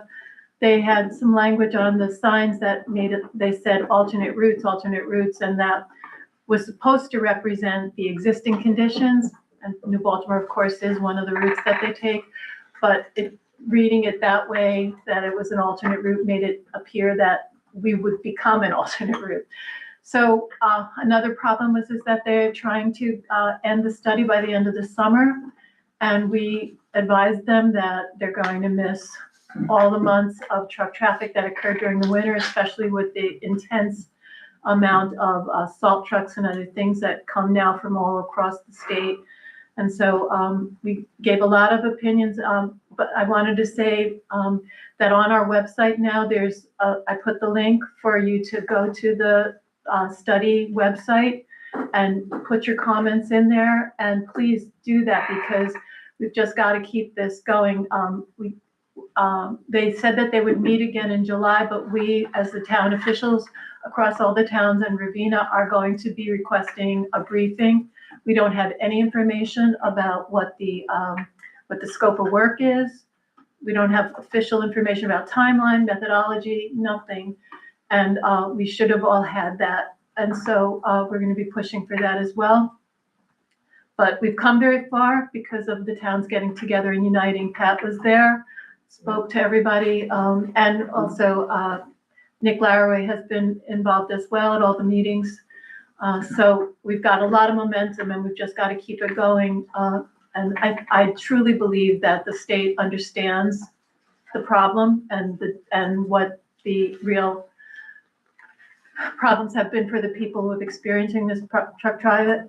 It's a huge effort. It's going to be a lot of money and it's going to be a lot of figuring out how to do it right. Although we believe that there are solutions that can be achieved. The most important thing is I think that the state is recognizing the severity of the problem. And I don't know, Pat, if you want to say anything. Yeah, like I said before, it was an interesting meeting. The one thing that I think lacked was a real solution to move the traffic to a different area, a different direction. Utilize some of the vacant land that's around there to put an exit on and off the thruway.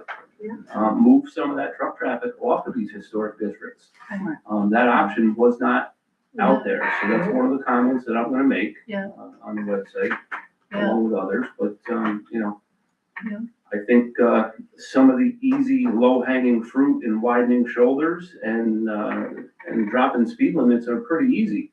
They just, I don't know what's taking so long, to do that.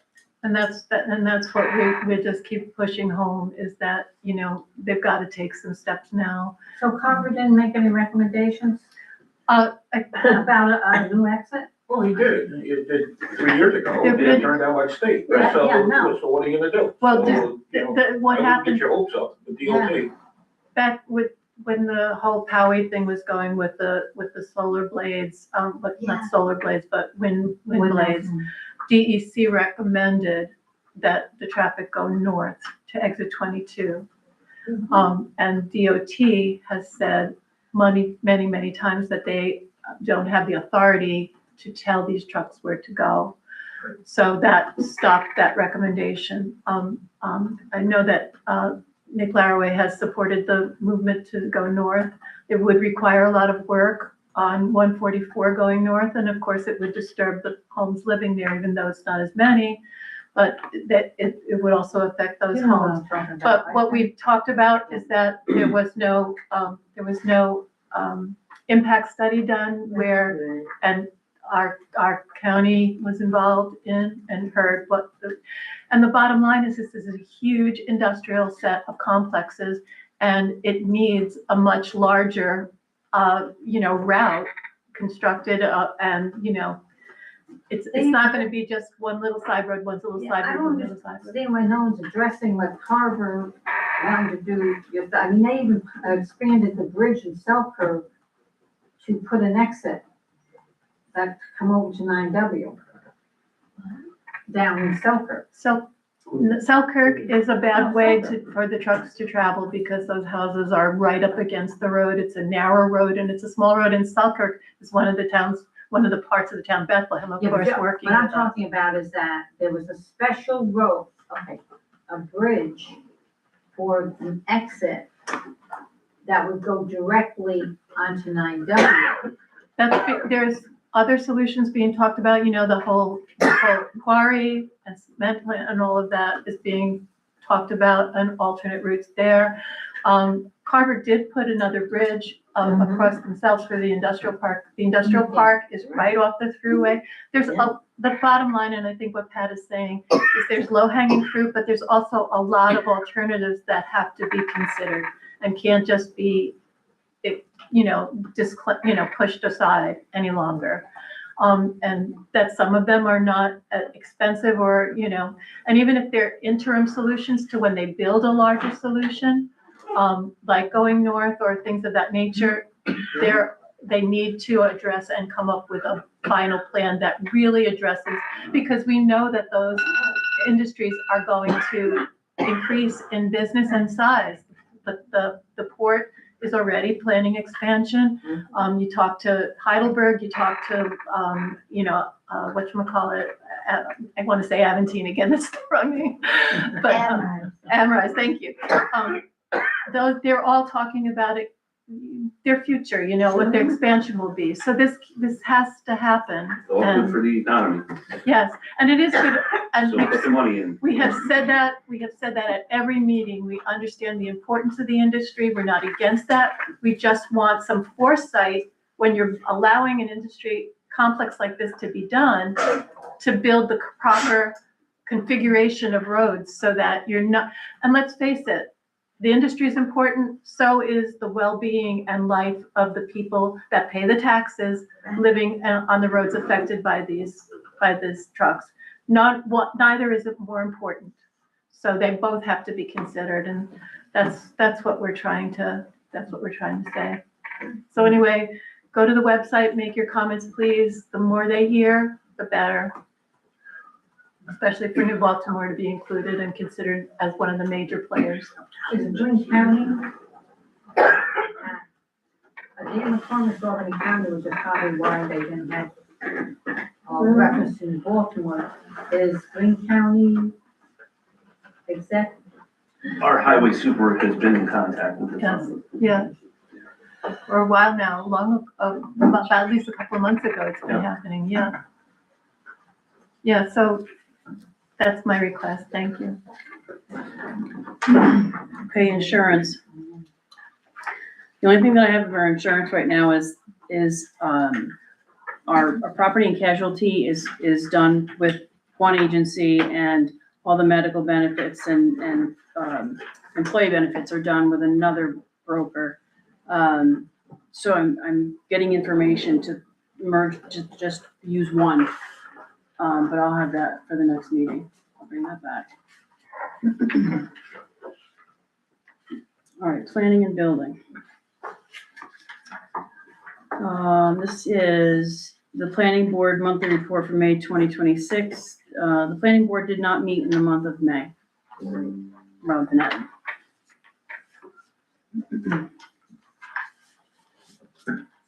Seniors. Just briefly, we're looking for dates in September for the senior picnic. Why September now? That's what I've Because always had. that's when it's always been, and I wanted to ask you too, Ellie, because it's apparently always been on a Wednesday. Do you know why? Only because it was, easy for the seniors to get there, okay? And it was a case of, that was where we had the most people interested in partaking of this, okay? Weekends, they usually have other things that they have going for them, so we pick the Okay. middle of the week. Okay.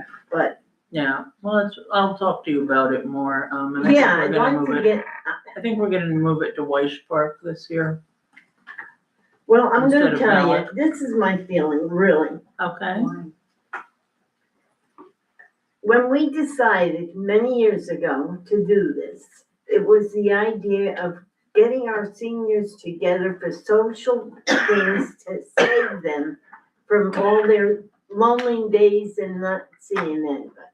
It was very successful, and I think the board assigning a certain amount of money for this has seen it pay well off. My thought was, and I've been hashing this over for a couple of weeks now, what I would really think that the board could consider is involving the fire companies, all three, so you get seniors from each part of the town. It's open to all seniors of New Baltimore.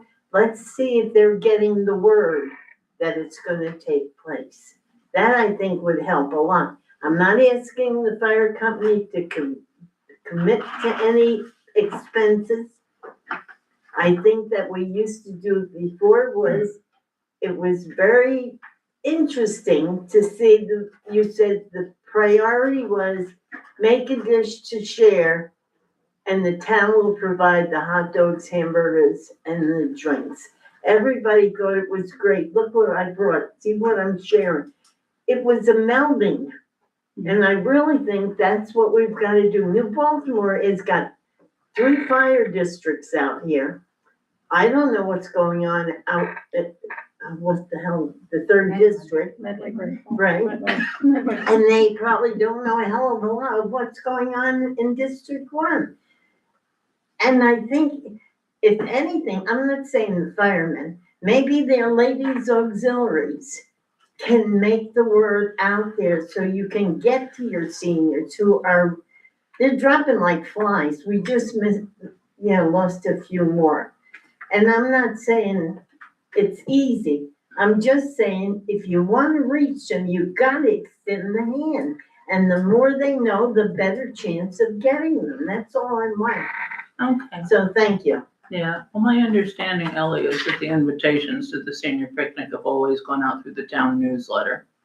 People did not Twice, get usually it goes out postcards. twice, Right. Right, which goes to every home. right, and I mean, it would not be a I've already problem been for us. stopped at the Cooksaki seniors lunches and stuff and meetings. They're saying, when's it gonna be? When's it gonna be? I'm saying, they haven't settled yet. I'll let you know as soon as I know something. But they're anxious to hear. I even got friggin' phone numbers already. Call me, will you, when you know. Yeah, well, we can talk more about it, but as Okay, far as I yeah, know, it used fine. to be in September. It was always on a Wednesday, and we can certainly reach out to all 3 fire departments to help them, get the Right. word out. And You know, I apart don't from the think it should newsletter. cost the fire company anything. I'm not looking for Right. money from them. You're just looking I'm for them looking to help for get the word support. out. And mingle. Right. That's what I want. All right, well, we'll talk more about that, Okay. because we haven't set a date yet. for Nope, it. all right. Ellie, I looked in the budget and there's $2,000. Well, that's the most we've had, Yes, Barb. It really it is.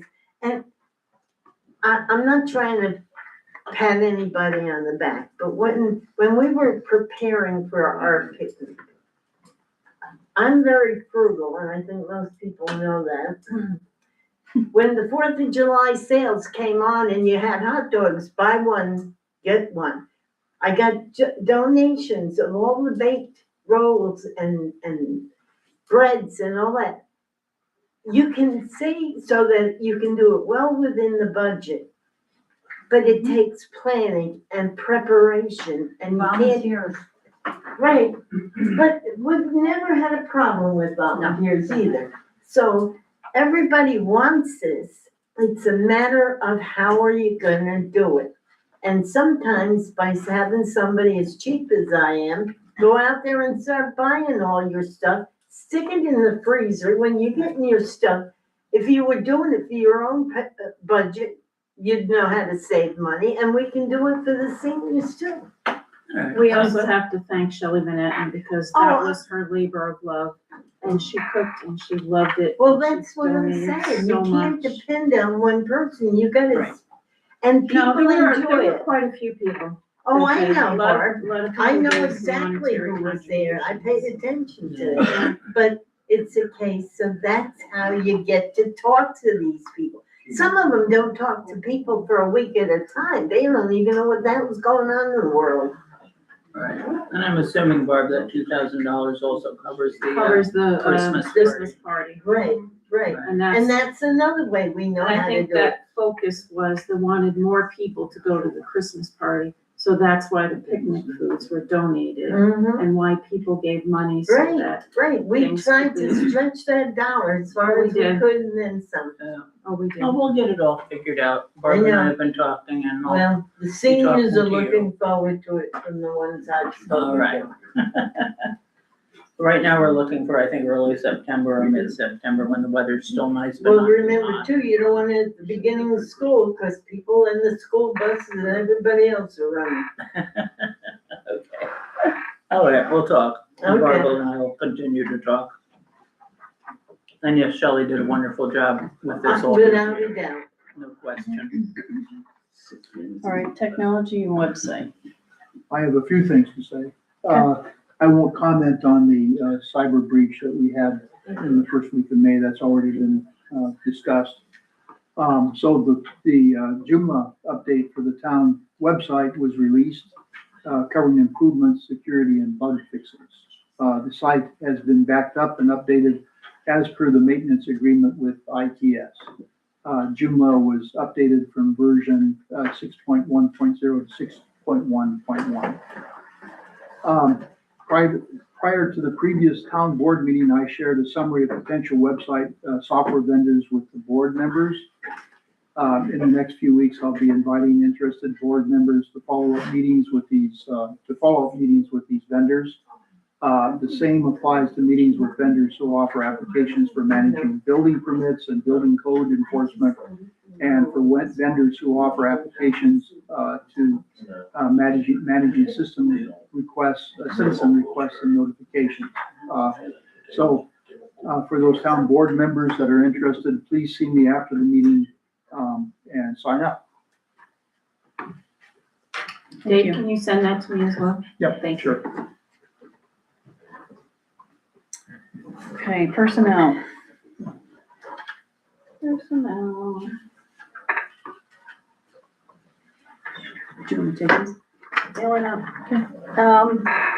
So Dave and I have been meeting almost bi-weekly, for several months, to look at the issues with the employee handbook. I'm still working on the employee handbook, just trying to make it a little bit more, reader friendly. But we have, a couple of things that are in front of us tonight. One of them, I'm actually not gonna do them in the order that they're here, is about, using a payroll service. This is something that Denise and I had been working on. And so what the payroll, this is not part of the bookkeeper, has nothing to do with not having a bookkeeper, still need the bookkeeper. This is just for payroll for the town employees, to put them onto a payroll system. What the system would allow is that the employee can then see their time, see how much paid time off they have at any given time.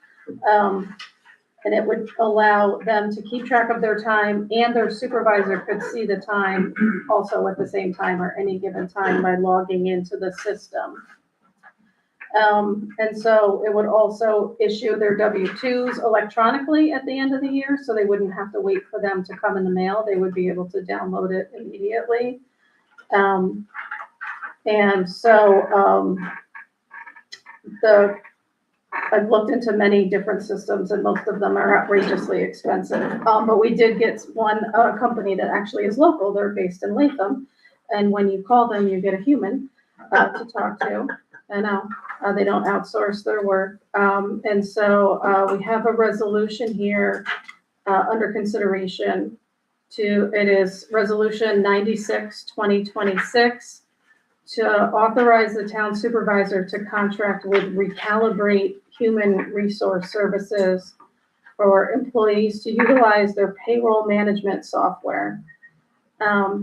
Whereas town employees have not utilized a consistent method of tracking their timesheets and payroll information, which leads to errors, most of them on my part, in creating a correct biweekly payroll and burden for employees and payroll management. Whereas the town supervisor and deputy supervisor therefore wanted to adopt a single consistent method to be used by all employees for tracking and recording their timesheets and payroll. Whereas the town supervisor and deputy supervisor have reviewed the Recalibrate software, which will allow the town to provide biweekly payroll in a digital system and provides cloud backup, which will enable employees to see their hours, benefit paid time off, and other information involved in their pay. The system will also provide them with digital access to their W-2s. Now therefore be it resolved that the town supervisor is authorized to contract with Recalibrate for the software at a cost of one-time setup fee, $299, data auditing, and annual payment of $475 to cover the cost of the WW2 forms, for a total of 2026 payment of $774. Discussion. Just a quick question. Would the town employee then be able to access this information on the web with their own personal? With their own personal login, yes. But it's not the town website, it's the. It's not the The town other company's website. website, so Yes. there's no security threat for us. They manage the security, yeah.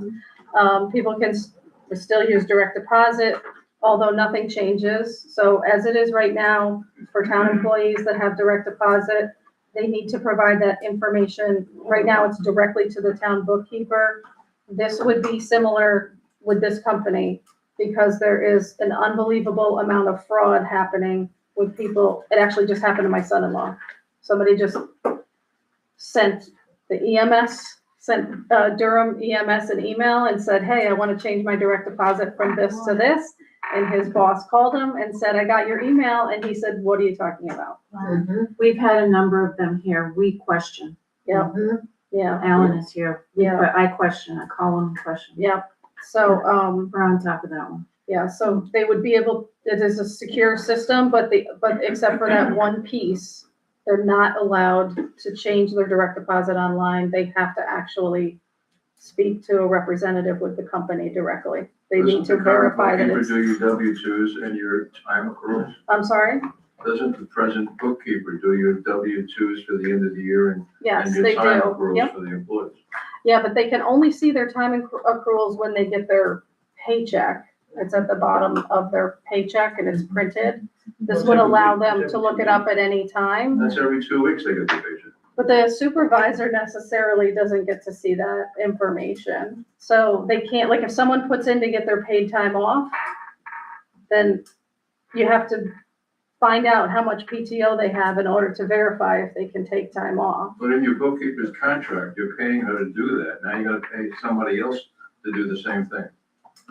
Well, we wouldn't be paying for that service anymore. We would end that part of the service. You're under contract, Yeah.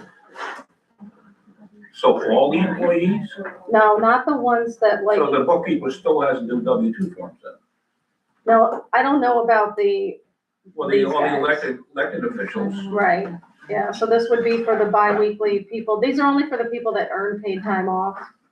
And that work, I'd that like to have know a a little bit more regular. how the software works. I mean, is everybody entering their own time in there? Yes. Mhm. So there's no time clock, there's no judge or jury if they Well, show yes, up their 10 minutes later supervisor or not? has to verify it, so once they click submit at the end of the pay period, the supervisor still has to see their time, and they have to verify their time, and then it still has to go to the town supervisors to be verified also. But it's all So electronic. Alan's still gotta keep track of everybody. So- Yes, yep, So if Yeah. somebody shows up about 10 minutes late, but she showed up at 7 o'clock and shows up 7:20, but he puts on his time card and showed up at 7 o'clock, he can change it, Alan's still gotta keep track of that. yep, yeah. So what are you saving? I don't I understand. don't see any, there's too much, I'm sorry, I'm an employee of many employees, Mhm. and that's way out of control. It gives the employees way too much freedom. I hear you. I think it's important to empower people though and give them some control over what they can see in terms of their Empowering time. people in employment and payment, and especially as taxpayers' money, it's not correct. I understand. And I don't know what happened to the time clocks. I just heard tonight that the time clocks went away. Who authorized that? Because I don't think there was a resolution to get rid of the time clock. So who authorized to get rid of the time clocks? There wasn't a time resolution to use the time clock either. The one that was in the town hall wasn't operating. The time kept consistently being wrong on it. Then did they look to get it fixed and? It couldn't be repaired anymore. It was beyond the, actually, by the time it was hooked up, it had apparently been in the building for 3 years. So when it was hooked up, it was already out of coverage period and it was only good for 30 Well, how much days. are the time clocks? I'm sorry? How much are the time clocks? I don't know, I haven't looked I've into never something seen like any that. office, any business without some mechanical, recording of people coming in and out. Especially, I mean, Big you guys corporations are all got, online. they got card readers. You go, swipe it, it's a card, that's your client, they logged in. Or the door, swipe the door to get into place. Yeah. It's a typical system that's used for municipalities though and counties. Yeah. I mean, we don't need anything sophisticated. I mean, how many employees do we have? I'm not sure what's the system we have, why is it broken? 22. Yeah. I think it needs discussion. This is the first time in, 15 years that we had an issue keeping time and timekeeping and payroll. It is on their paycheck every 2 weeks, and I also provide that to the highway and the court. Every 2 weeks, I provide a readout. So who else needs readouts? That's simple too, easy. Employees can look on their stub, or they can come and ask me. Yeah. Or their supervisor. I don't think I've ever had anybody ask me.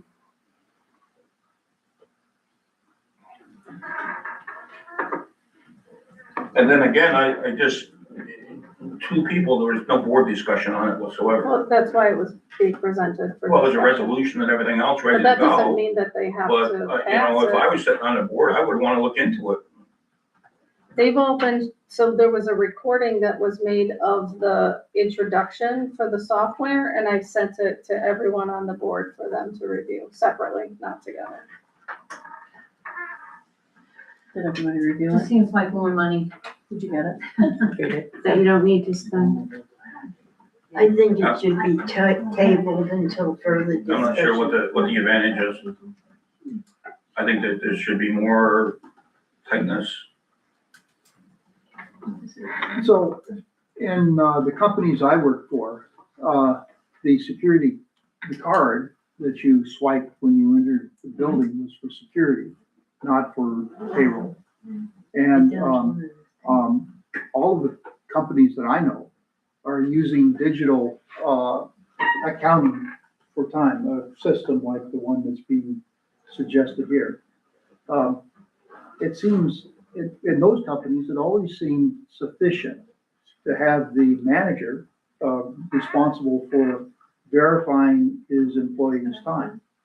I did that at the state health department, and we did it digitally online in the software program. We entered our hours, and then our supervisor had to approve it. Right. And I did, because I had to approve it for my employees. And it was very compact, it was, Yeah, it's the way that it works for me in the Senate as well. I put in my hours, and then I send it to my supervisor, and if there are any questions, it comes back That's to all me. public employees you're taling about. Well, the county does it too, Yeah, and other so- towns do it as well. I was working, Does the county do it that way? If we had a biometric system like we had here, you had to put your finger in to Yeah. take your time.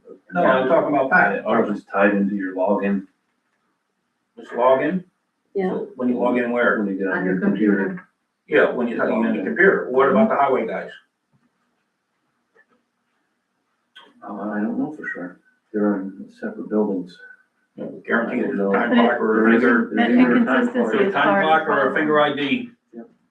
But that inconsistency is part of the problem, you know, we're trying to get a consistent way of having it being done across all employees.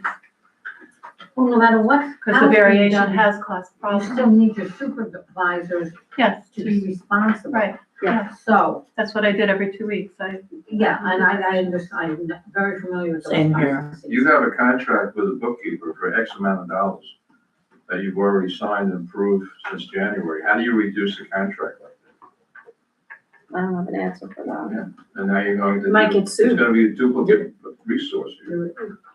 And is it more cost effective? I ran a 4,000 member hospital that used biometrics to get into the door. And put their finger into the machine. 4,000 people, otherwise they didn't get paid. We've got 27 people who have to punch in. consistent. But they weren't all What's the big punching deal? in before. Some people didn't have to use the time clock. Why Well, not? shame on I them. don't know. Well, Yeah. Like Well, the that's- code You don't get enforcement is out on the road. And the highway department, when they get called in to work, then they have to go to the highway garage they would have to go into the highway garage to clock in before they could do anything. But say if someone calls for a tree down or something, they don't necessarily have to go to the highway garage to move the tree, but they They're would gonna have go with to. their personal vehicle and take a tree down? Right. I mean, that's not what I'm saying. I'm They gotta go get a saying, chainsaw, I would think. Yeah. I don't know. I'm just using it as an example. Yeah. I just think you should think about this. Let's take a look. Okay. I think it's worth tabling for more discussion. Yeah, okay, of course. I'll make a motion to table. I'll second. second. All in favor? Aye. Opposed? So carried.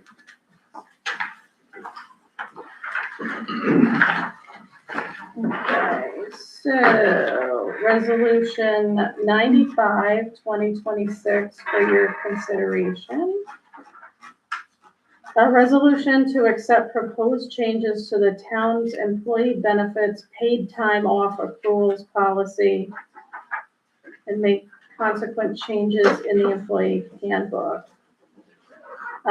Whereas changes attached below, I'll go through them, to the town's employee paid time off accruals policy have been proposed. And whereas the town board has reviewed the aforementioned proposed policy changes, now therefore be it resolved that the town board approves the adoption of the proposed employee time off accrual policies and consequent updates to the employee handbook. So the proposed changes, there's a lot of stuff here that doesn't necessarily need to be in the resolution. So the employee categories are the same. They're established by the New York State Department of Labor and actually by the federal government. And so there's some examples in here about time, but what the policy aims to do, I'm just gonna go through here. I'd like to just stop for a minute because there again, you have a resolution to make changes to an employee handbook that wasn't even discussed among the board. Obviously, there's been discussion behind the scenes with No, the board. She sent the change, the I have Well, change. then there's been discussion And we had behind the to read board it. to do it, if it's in a resolution form. I don't know why it hasn't come up in front of the public on changes that you're talking about before you put it in a resolution form. This is, I'm not asking them to vote on it, I just Well, am you read it presenting as a it. resolution. Yeah, I don't know if people make resolutions and then if they get sat on, I just wanted to present the information. I just don't like the thing that everybody on the board knows what's going on in that resolution, except for the people out here. And that's not fair. No, I know that, yeah. About being transparent Mhm. with everybody here, then it should have been discussed prior to a month before, or 2 months before, or whatever, before it comes to a resolution. It's in, it wasn't in. They're also union, correct? I'm sorry? They're union, No, only the highway is. right, so is this gonna be in their handbook too, or no? They would have to consider it as well. So it's Because- just for consideration. You can't put anything like that in until the union signs off on it and is agreed on. Right, yeah, I know. So what the proposal is that right now, part-time employees and full-time employees under certain categories get paid time off. But the part-time employees get paid time off at a different rate than full-time employees. So this is to equalize that. And there are a couple of other It should get proposals. rated different. I'm sorry? It should get rated Yeah, different. yeah. They're part-time employees. Well, in percentages, I mean, if you work fewer hours, you're gonna get fewer hours anyway.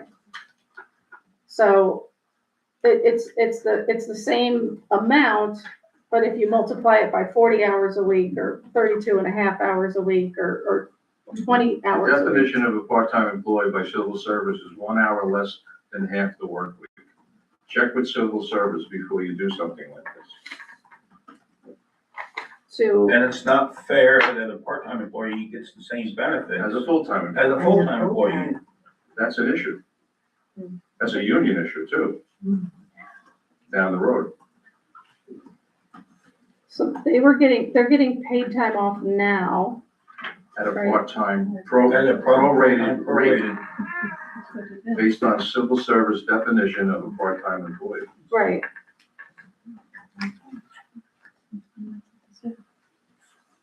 That's where the numbers come from. Check with civil service before you put this on the table. Okay. Okay. It might not be legal with the labor laws either. Right. Yeah, I mean, It's not fair So you to a have- full-time employee. yeah, You because give there's. a part-time employees full-time Yeah. benefits. Yeah, Be a because when I lawsuit. worked for government, we couldn't, You have the Any favorite Teamsters who love wordsman? you. Okay. Do you want to table this? Table it. Of course. you don't get yourself in any pickles. Yeah, no, of course not. No, I understand that. I like to see what the proposed changes are. Oh, yeah, Can absolutely. you give me a copy of it? Yeah, of course. Aren't they, they're not in They the were agenda? attached on the They were website, attached weren't in the they? agenda that we sent. Yes, No, they're in the agenda. they're in the Yeah, agenda. I believe that it was attached on the website that we put up, Ken. Yes, it was. Yeah, just enough. There you go. And I Excuse think me? there were issues discussed a few weeks ago about, nothing was said about possible obsolete website. And that was said numerous times, and this is another case in point that this was never raised before. Just my opinion. I'm not sure what that means. Is the website obsolete? I thought I understood the website is not. Website has been updated Right. as was needed. It was not But I think the updated point was previously. that it wasn't discussed last year. That or it the wasn't beginning. done, no, not that it Wasn't wasn't done discussed, it Last wasn't. year. The It wasn't updates did discussed not in a occur. board meeting. The And updates this did not occur. hasn't either, but Yeah, yeah, we didn't know anything about it last year, because it was never brought up about the website, not to confuse anybody. We only found out that there were issues with the website this year. That's Okay, Denise, what are we doing? Doing the resolution Did we nine, vote to table? no, we didn't do a vote on this one. We didn't discuss it. Did we vote to table it, Bill? Because it is a resolution. Let's table it. All right, so I need a motion. I'll vote to table. I'll second. All in favor? Aye. Opposed? Aye. So carried. Did you oppose? No, I said aye. Oh. Yeah, I'm gonna make my motion, then vote against myself, because that's really fun. All right, so the next resolution, it's resolution 94, 2026. Resolution to adjust town employee Sandra Trombley's hourly rate of pay to a single hourly rate across all positions that she holds at the town. Whereas Sandra Trombley holds multiple positions at the town for which she is currently paid at two different hourly rates of pay. One, assessor clerk at $19 an hour. Two, records management clerk at $19 an hour. And three, deputy town clerk at $21.08 an hour. Now therefore be it resolved that the town board authorizes Sandra Trombley to be paid a single hourly rate of pay of $21.08 an hour.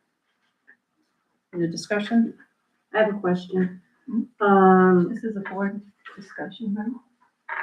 What's that? Board discussion. She's a records management clerk that'll come out of the hours and the line item that I work with. So there's no more money coming into account, so that means that the hours I have will be decreased. I just want to make that, there's not anything coming into that line to increase that line. I work within the line that is there. Right. Okay, so that's a few hours less in the records management position. Did she request this raise, or we're just doing it? No, she didn't request it. And what was the? What's the object of doing it then? There've been errors, not me, I didn't do it. There's been errors with her pay, in terms of making sure that she gets paid the right rate at the right number of hours. And also, it's just not okay to say that someone is qualified to do a certain job, but they only get paid a certain amount when they're doing this job or when they're doing that job. When they're in the same building, when they're working with the same people. We were just trying to make it consistent for this particular individual. It has nothing to do with her asking for a raise. It's about The supervisor said, making it, I'm sorry, the supervisor didn't recommend this then. her supervisor has recommended it. That's, well, I guess her supervisor, Who's the supervisor? That would be me, and Oh, I thought it was I really didn't know Dawn. anything about it, so. Yeah, I thought it was Dawn, sorry. It's done. Well, not for the records management part. Right. From an organizational management perspective, I am very, distraught that the supervisor didn't request it, but the board is doing it. I think, there's from a management perspective, there's a process for anything you're doing with someone else, with the employees. And I don't understand why you guys aren't following some of these basic management processes that are used everywhere. Because if anyone's gonna give someone a raise, I would think it would come from whoever the manager is. And the fact that there's been mistakes made, well, fix that problem. I don't know.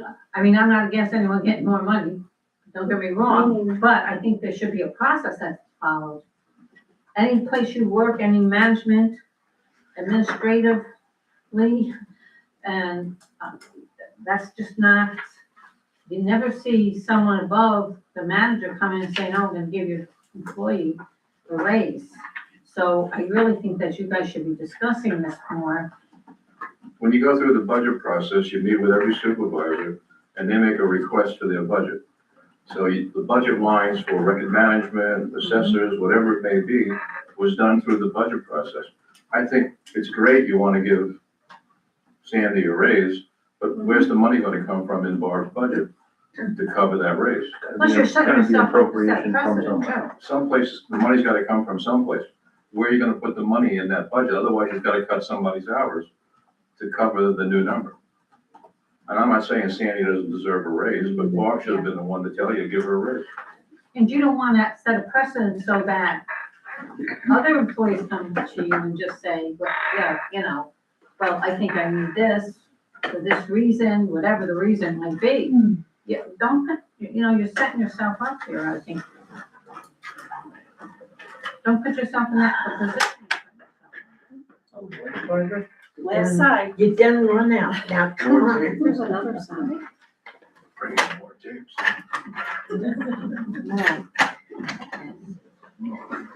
We gotta go on the black market, yeah, there's some more.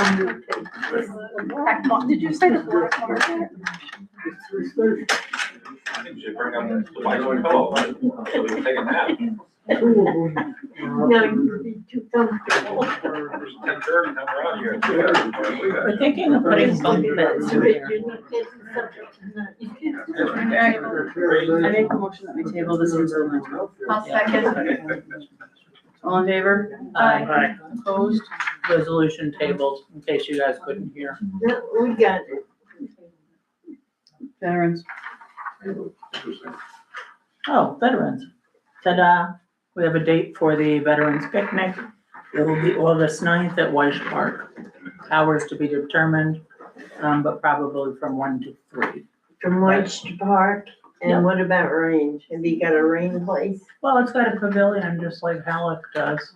Honey, I don't think we've had a veterans thing anywhere but the firehouse. That, Oh, this is for the Veterans Picnic that they've always had outside at Halleck Park. is that the same one we have for the veterans? Yes. Look, thank you. No, that's different. We had the picnic, Ellie, and then we had the The luncheon luncheon, there's two. down at the Right. firehouse. I guess I missed the veterans picnic. But we're gonna try Weiss Park this year instead of Halleck. We're gonna try Weiss Park instead of Halleck. That's the one closest to Gill Road and the firehouse down there. Is that, has a pavilion? Yep, it has a pavilion, it has the porta potties. They've done a lot of great work now on making the parking lots larger. And there's a lot of space for people to get around who have mobility issues to get very close to the pavilion, so. And I think that we still had some, repairs that we were having to do at Halleck Park, and I don't know when they'll be done, so we What thought we'd date is give it this a again? try this year. What August date is it? 9th. August 9th. August 9th. Thank you. You said 1 to 3, right? I think it'll probably be 1 to 3, but Barb and I will work on getting out the invitations.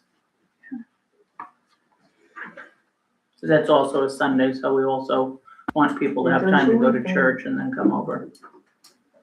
I work every day. I just had to rub it in for her. Wastewater She treatment. did marriage license on Memorial Day. She was here at 5 o'clock at night doing marriage Hey, license. when my husband was the judge, we had marriages in my living room Well, on the a judge is a Sunday. different story. I didn't get a chance to talk to you guys. Yeah. Sorry, I can read the zoning. I got married by the judge in my living room. Hold on just 1 second. Dina, do you have anything on parks? Nope. Okay. Zoning Board of Appeals. So this is the Town of New Baltimore Zoning Board of Appeals report for May 2026. The Zoning Board of Appeals met on May 6, 2026 with all members present. The following business was transacted. Charles Rappa, area variance applications. The board held a duly noticed public hearing regarding 2 area variance applications submitted by Charles Rappa for property located at 973 Route 144. Board member Mark Peckham recused himself from discussion and voting on the application. The board confirmed that all required neighboring property owner notifications had been completed. Written and verbal comments received during the public hearing indicated no objection from neighboring property owners regarding the existing structures of their impact on the surrounding area. During the regular monthly meeting, the board reviewed the applications and completed the short environmental assessment forms for both applications and issued negative declarations for purposes of SEQRA. The board subsequently approved the 2 area variance applications for the existing greenhouse accessory structures located within the required side yard setback. 1 variance was approved without conditions, while the second variance was approved with conditions relating to future expansion, drainage impacts, and compliance with applicable building and safety codes. The April 1st, 2026 meeting minutes were approved. Meeting adjourned at 7:25 p.m., submitted by Brad Jordan, Chair. Thank you, Upcoming meetings and events. ZBA is Wednesday, June 3rd at 7 p.m. Ticket pickup at Town Hall for Greene County Historical Society 2026 Annual Tour of Homes, Saturday, June 6th from 10 a.m. to 4 p.m. Exhibit of the new Baltimore Union Free School, Saturday, June 6th from 10 to 4. Presentation, exhibit of the new Baltimore Union Free School, Sunday, June 14th at 2 p.m. Planning Board meeting, Thursday, June 11th at 7 p.m. Town Board regular meeting, Monday, June 8th, 7 p.m. And Town Board work meeting, Monday, June 22nd, 7 p.m.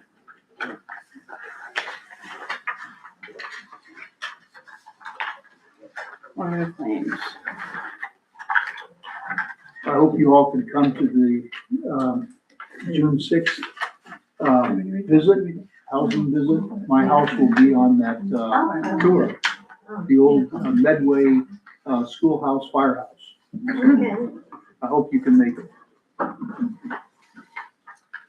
Resolution 97, 2026, resolution to authorize supervisor to pay the audited claims. Whereas the town clerk has presented claims to the town board for audit and review, and whereas the town board has audited claims 2026B-05-01 to 2026B-05-35. Now therefore be it resolved that the supervisor is hereby authorized to pay claims 2026B-05-01 to 2026B-05-35. And be it further resolved that the town clerk will prepare an abstract and hold it for public review until June 30th, 2026. Make a motion. Second. All in favor? Aye. Opposed? So carried. General, $59,019.37. Highway, $12,523.18. Sewer 1, $508.49. Sewer 2, $466.05. Total $71,517.09.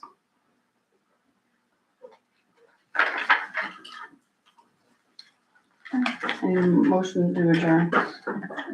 Make a motion to adjourn. I second. All in favor? Aye. Opposed? So carried. Thank you all for coming. That's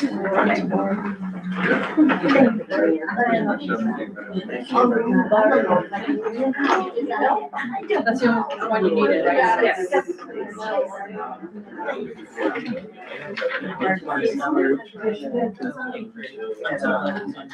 It wasn't great. You scared the hell out of me.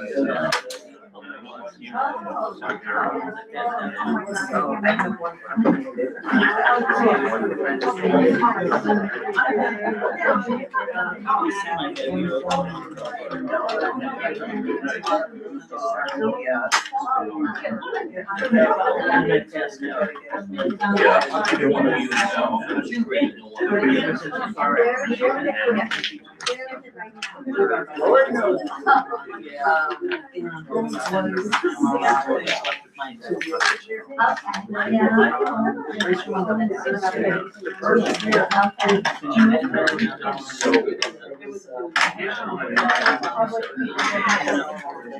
That's fine, you decide everything you need.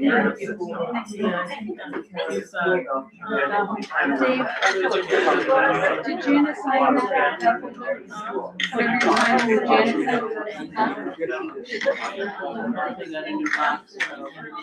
So it is already at your house.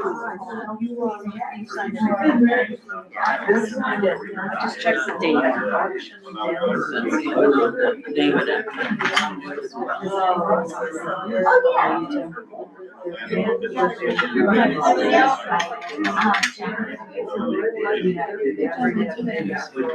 Oh,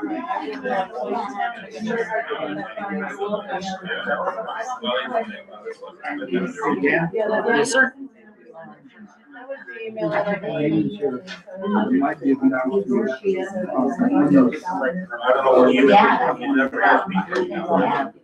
Yeah. I was hoping to call.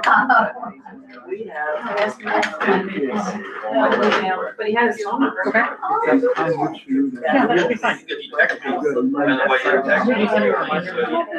So I'm a little jet lagged. I just got in from Austin late last night. Yeah, I appreciate that.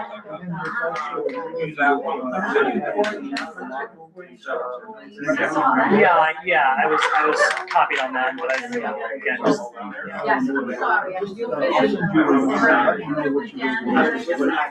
Okay, which were the dates first?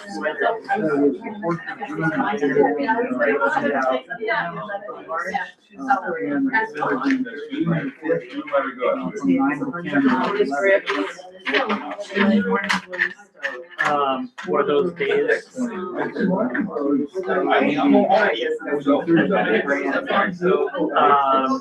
Thursday, yeah. Sorry, I'm so useless. I'm so jet lagged. I've never applied to electronics.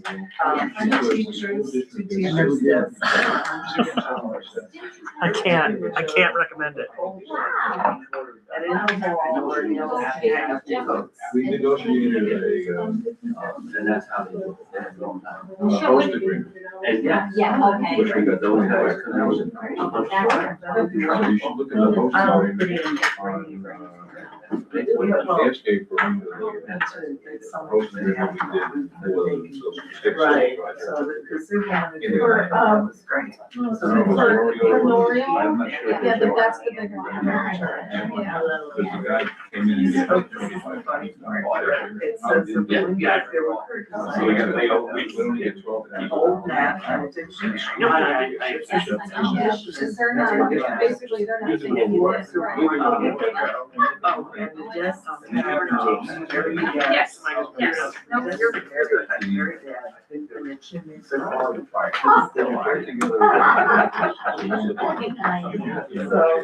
When you shut the owl off? I did. So I was.